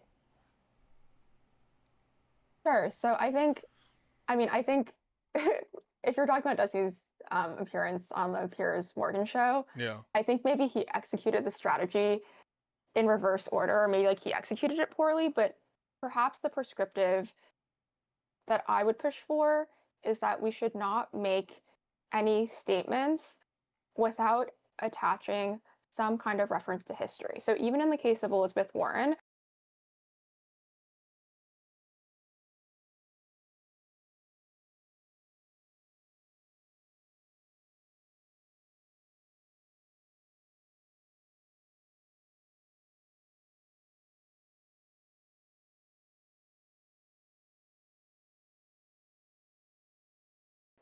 it's not just the standalone kind of thing, right? It's a concern that because people have recency bias, if it seems like we agree, people will be so dumb that they will presume we agree with the entire narrative, which is functionally become, you can't reason with the left, right? Sorry, Even I've been muted for a reasonable, second here. like, I keep center-left unmuting people and trying agree to with talk, us. and then And so the damn thing broke on me. like, what is there left to do with My people who are problem, my incapable bad. of reason? Does that make sense? So it's just like, I didn't mean whatever to steal impulse, content. We'll like, you probably may delete have or most I of may this and not have upload it. to give what is our true, genuine belief that political violence is never okay. Maybe we should take a step back and we say it's never okay, and simultaneously, as much as they don't want to hear it, and as much as you look like you're giving a shitty apology, it is still worth remembering that it's not a problem coming from one side only. Yeah, Does that make sense? I wouldn't have a problem with the prescription where, like, remind them of the relevant context vis-a-vis political violence in this country, and I think that's great. I think that's wonderful. Yes, but also I think be honest about your disgust at what occurred, because what does it hurt? I mean, what does it hurt? I mean, it hurts the I think we're looping a little bit, but like, I'm not convinced that it hurts the radicals. I'm not convinced that they won't be like, if all the Democrats all of a sudden in one voice said, like, yeah, this was based, I'm not so sure that like we'd have a better result vis-a-vis government intrusion and authoritarianism than we do now. And again, and that would be kind of like against my moral prescription of just actually thinking this is wrong and thinking that there ought to be like, when someone says to you, like, I'm happy Kirk was assassinated, I'm going to be honest, like, what do you think of that person, Serial? If you were walking with someone, you have a friend, and like, you know what? I was happy that they shot him. Be honest. What's your take? Like, you have a friend like that. I mean, so I personally disagree. I will say, I think when we use terms like happy or sad, we're doing a disservice to the narrative, because that doesn't fully account for the complexity of emotions, right? So it may be more accurate to say that person was a bit smug, right? Had some schadenfreude. But that's not quite the same as being super gleeful. That's true. That a father of 2 daughters was shot, and that we all watched the snuff film, And that's the other fear, that when we allow kind of the right to, I guess his term was like, scapegoat these people, you do let them run with this narrative of like, oh yeah, these people totally are dancing on their graves. Some are literally doing that. Again, I don't care if they are dancing. I agree. They run the gamut. Some people are just quoting Kirk and they're getting fucking fired and shit. Some people are basically describing the kind of complex emotion that you're saying, which is like, do I really think he should be killed? No. Am I upset? Not really. Like, Do I have a little bit of a fucking whatever? Like, there's a range of emotion here.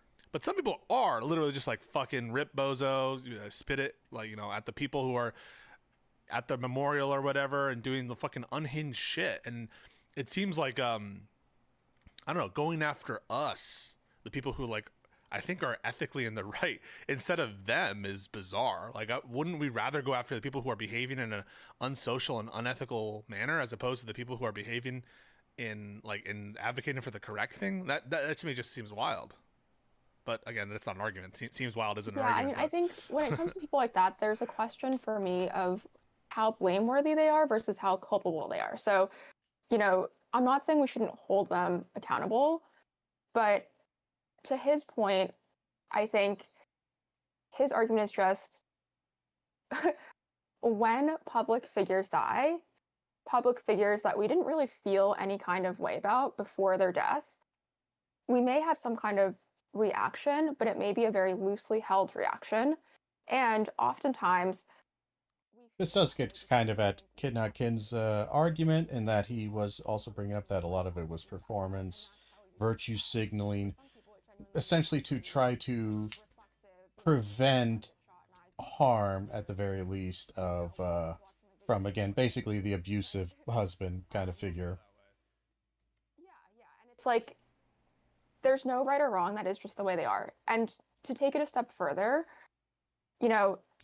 it probably is the case that a lot of these people have death grip, right? From just seeing a lot of gore online and they can't feel. But it's a question of how blameworthy they are for admitting that they can't feel any kind of way. Yeah, I Does guess that make sense? Especially if they feel like Charlie Kirk is responsible for encouraging some kind of general trend in politics that has caused them personal direct harm. It's kind of like something bad happens to your enemy and you're like, that sucks for his family maybe, but me personally, like, it's really hard. Like, I understand how one should care, but I personally don't care. I'm gonna be honest with you. Like, if Trump died of like heart disease, I wouldn't care. Like that wouldn't. I wouldn't be like, oh, that's horrible that he died of heart disease. Like, I wouldn't feel that way.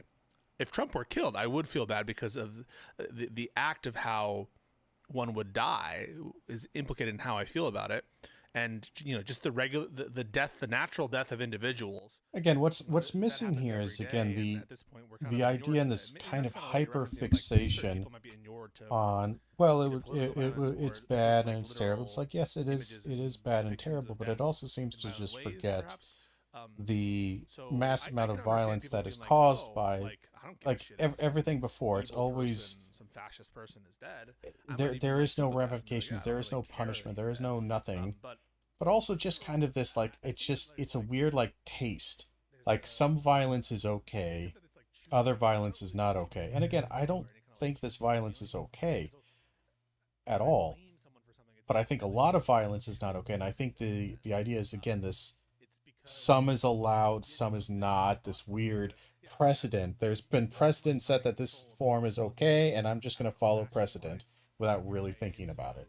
Being sad about Kirk's death as you are in control of your visceral reaction to his death. I feel like both systems are completely, out of the processes are totally opaque to me. And so in the sense of free will, or like, do you choose your beliefs? No, you don't choose your beliefs, but you don't also choose the fact that you have a tendency to rationalize things in one way versus the other.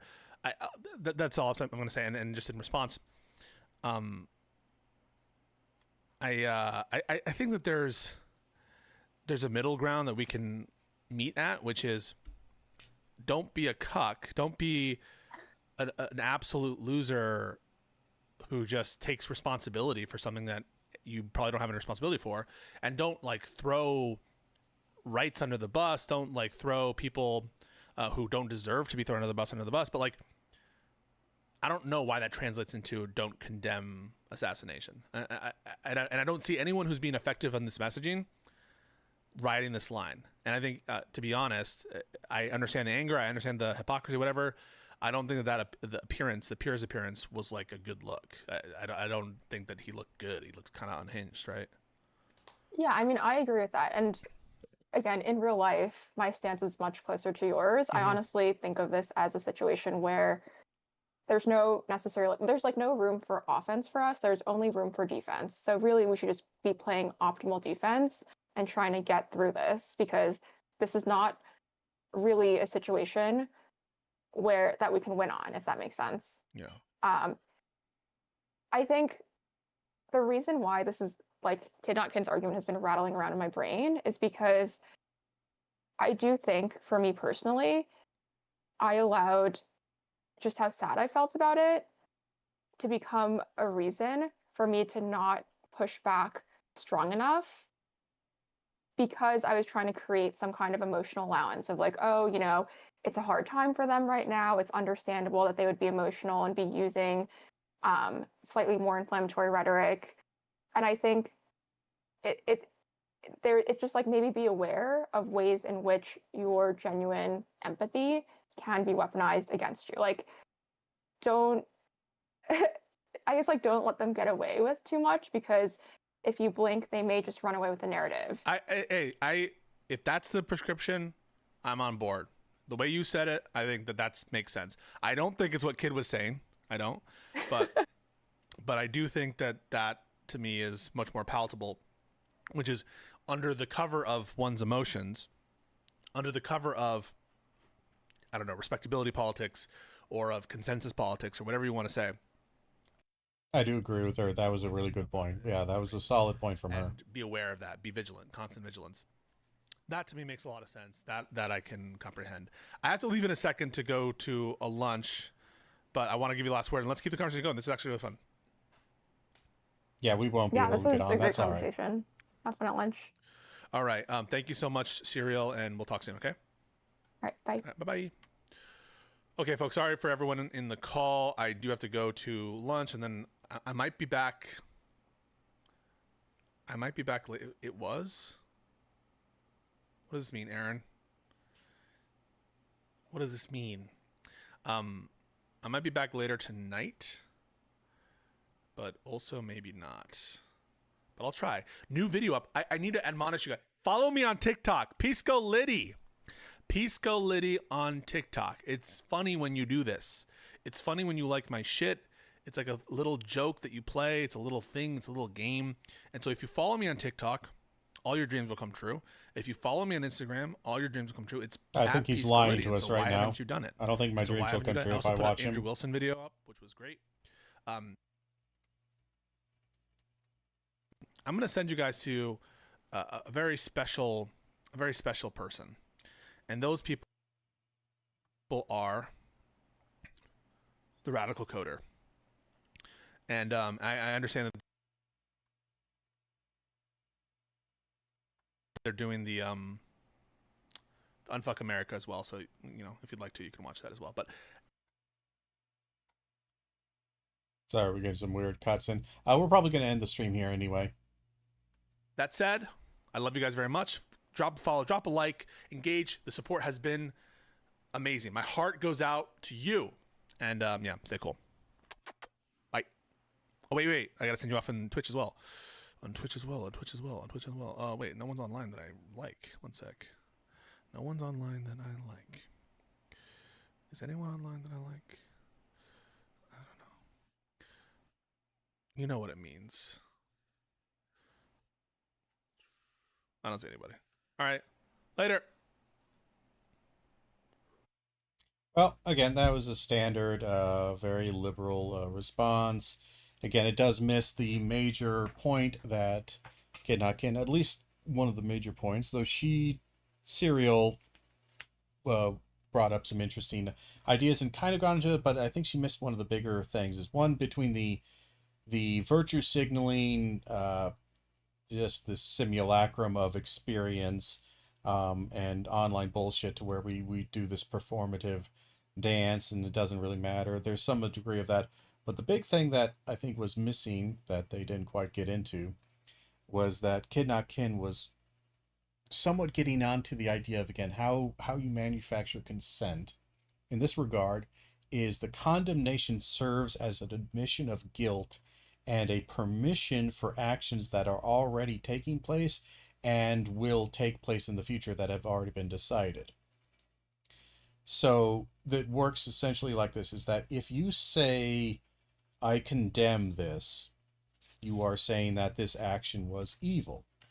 But if you then say you don't necessarily feel bad for the specific individual because of the actions that they have taken, which Pisco seems to say, yeah, that's okay. You can say both. You can say that you condemn this, it's horrible and terrible, and Charlie Kirk was not a solid good person. Because you do not feel the appropriate emotion, even though you've admitted this is bad, but you don't feel the appropriate level of badness, that indicates a fault in you. And that fault is hyperbolized and extrapolated onto the entire group. And again, that distinction where she was saying, Serial was trying to make this argument that, oh, this is, if we condemn it, then this will put those who are more extreme, or those who are not feeling it and not willing to condemn, or not in the right headspace, or maybe even are extremists, it puts them in danger. They were already in danger, and you, the condemner, are already in danger.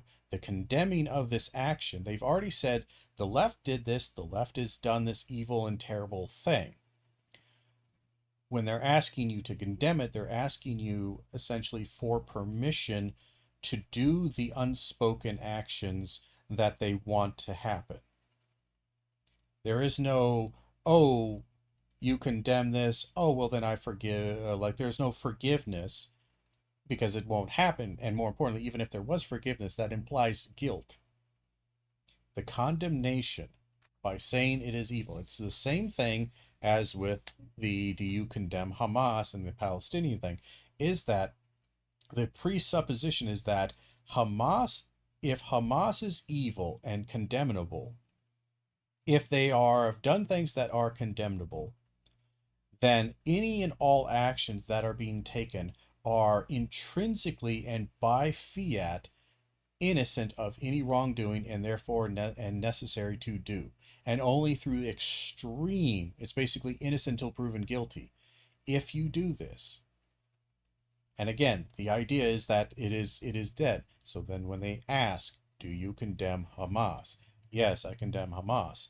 That is a tactile for them, for their party, for their desired intentions. That is the end of the conversation. Now, the problem is that Hamas is evil, and they are very cruel and terrible. But Israel is also incredibly cruel and terrible in one very specific area, the treatment of Palestinians. These are separate but very distinct problems. They are not one-to-one. They're not one side or the other side. It's not Israel or Hamas. But this condemning creates this distinction that cannot be separated out.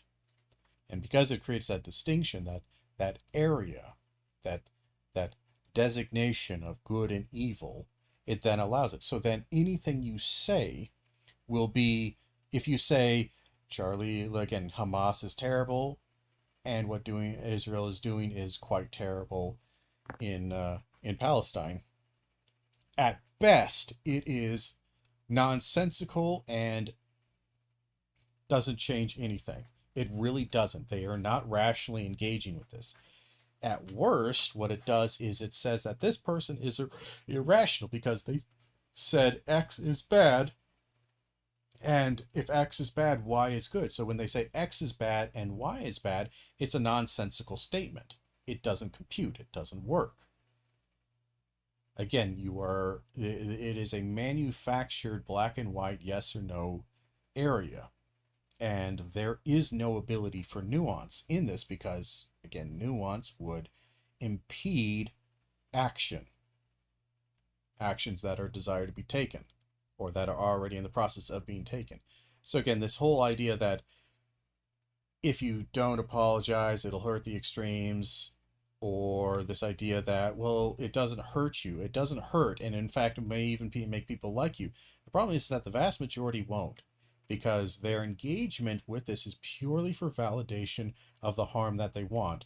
If they don't already agree with you, then they won't be convinced. They're not going to be convinced or agreed with this because their entire engagement with this is purely for emotional validation, or the amount of validation of this idea of reality. Anyway, it was a good conversation. Sadly, as my commentary, a lot of it was missing from the because the mic was muted. But that's my bad. Anyway, thank you all for being here. Thank you for hanging out. And until next time, and as always, I hope you have a good one. We may be on later tonight. We'll see if we can get into some fun debates. Anyway, until then, have a good one.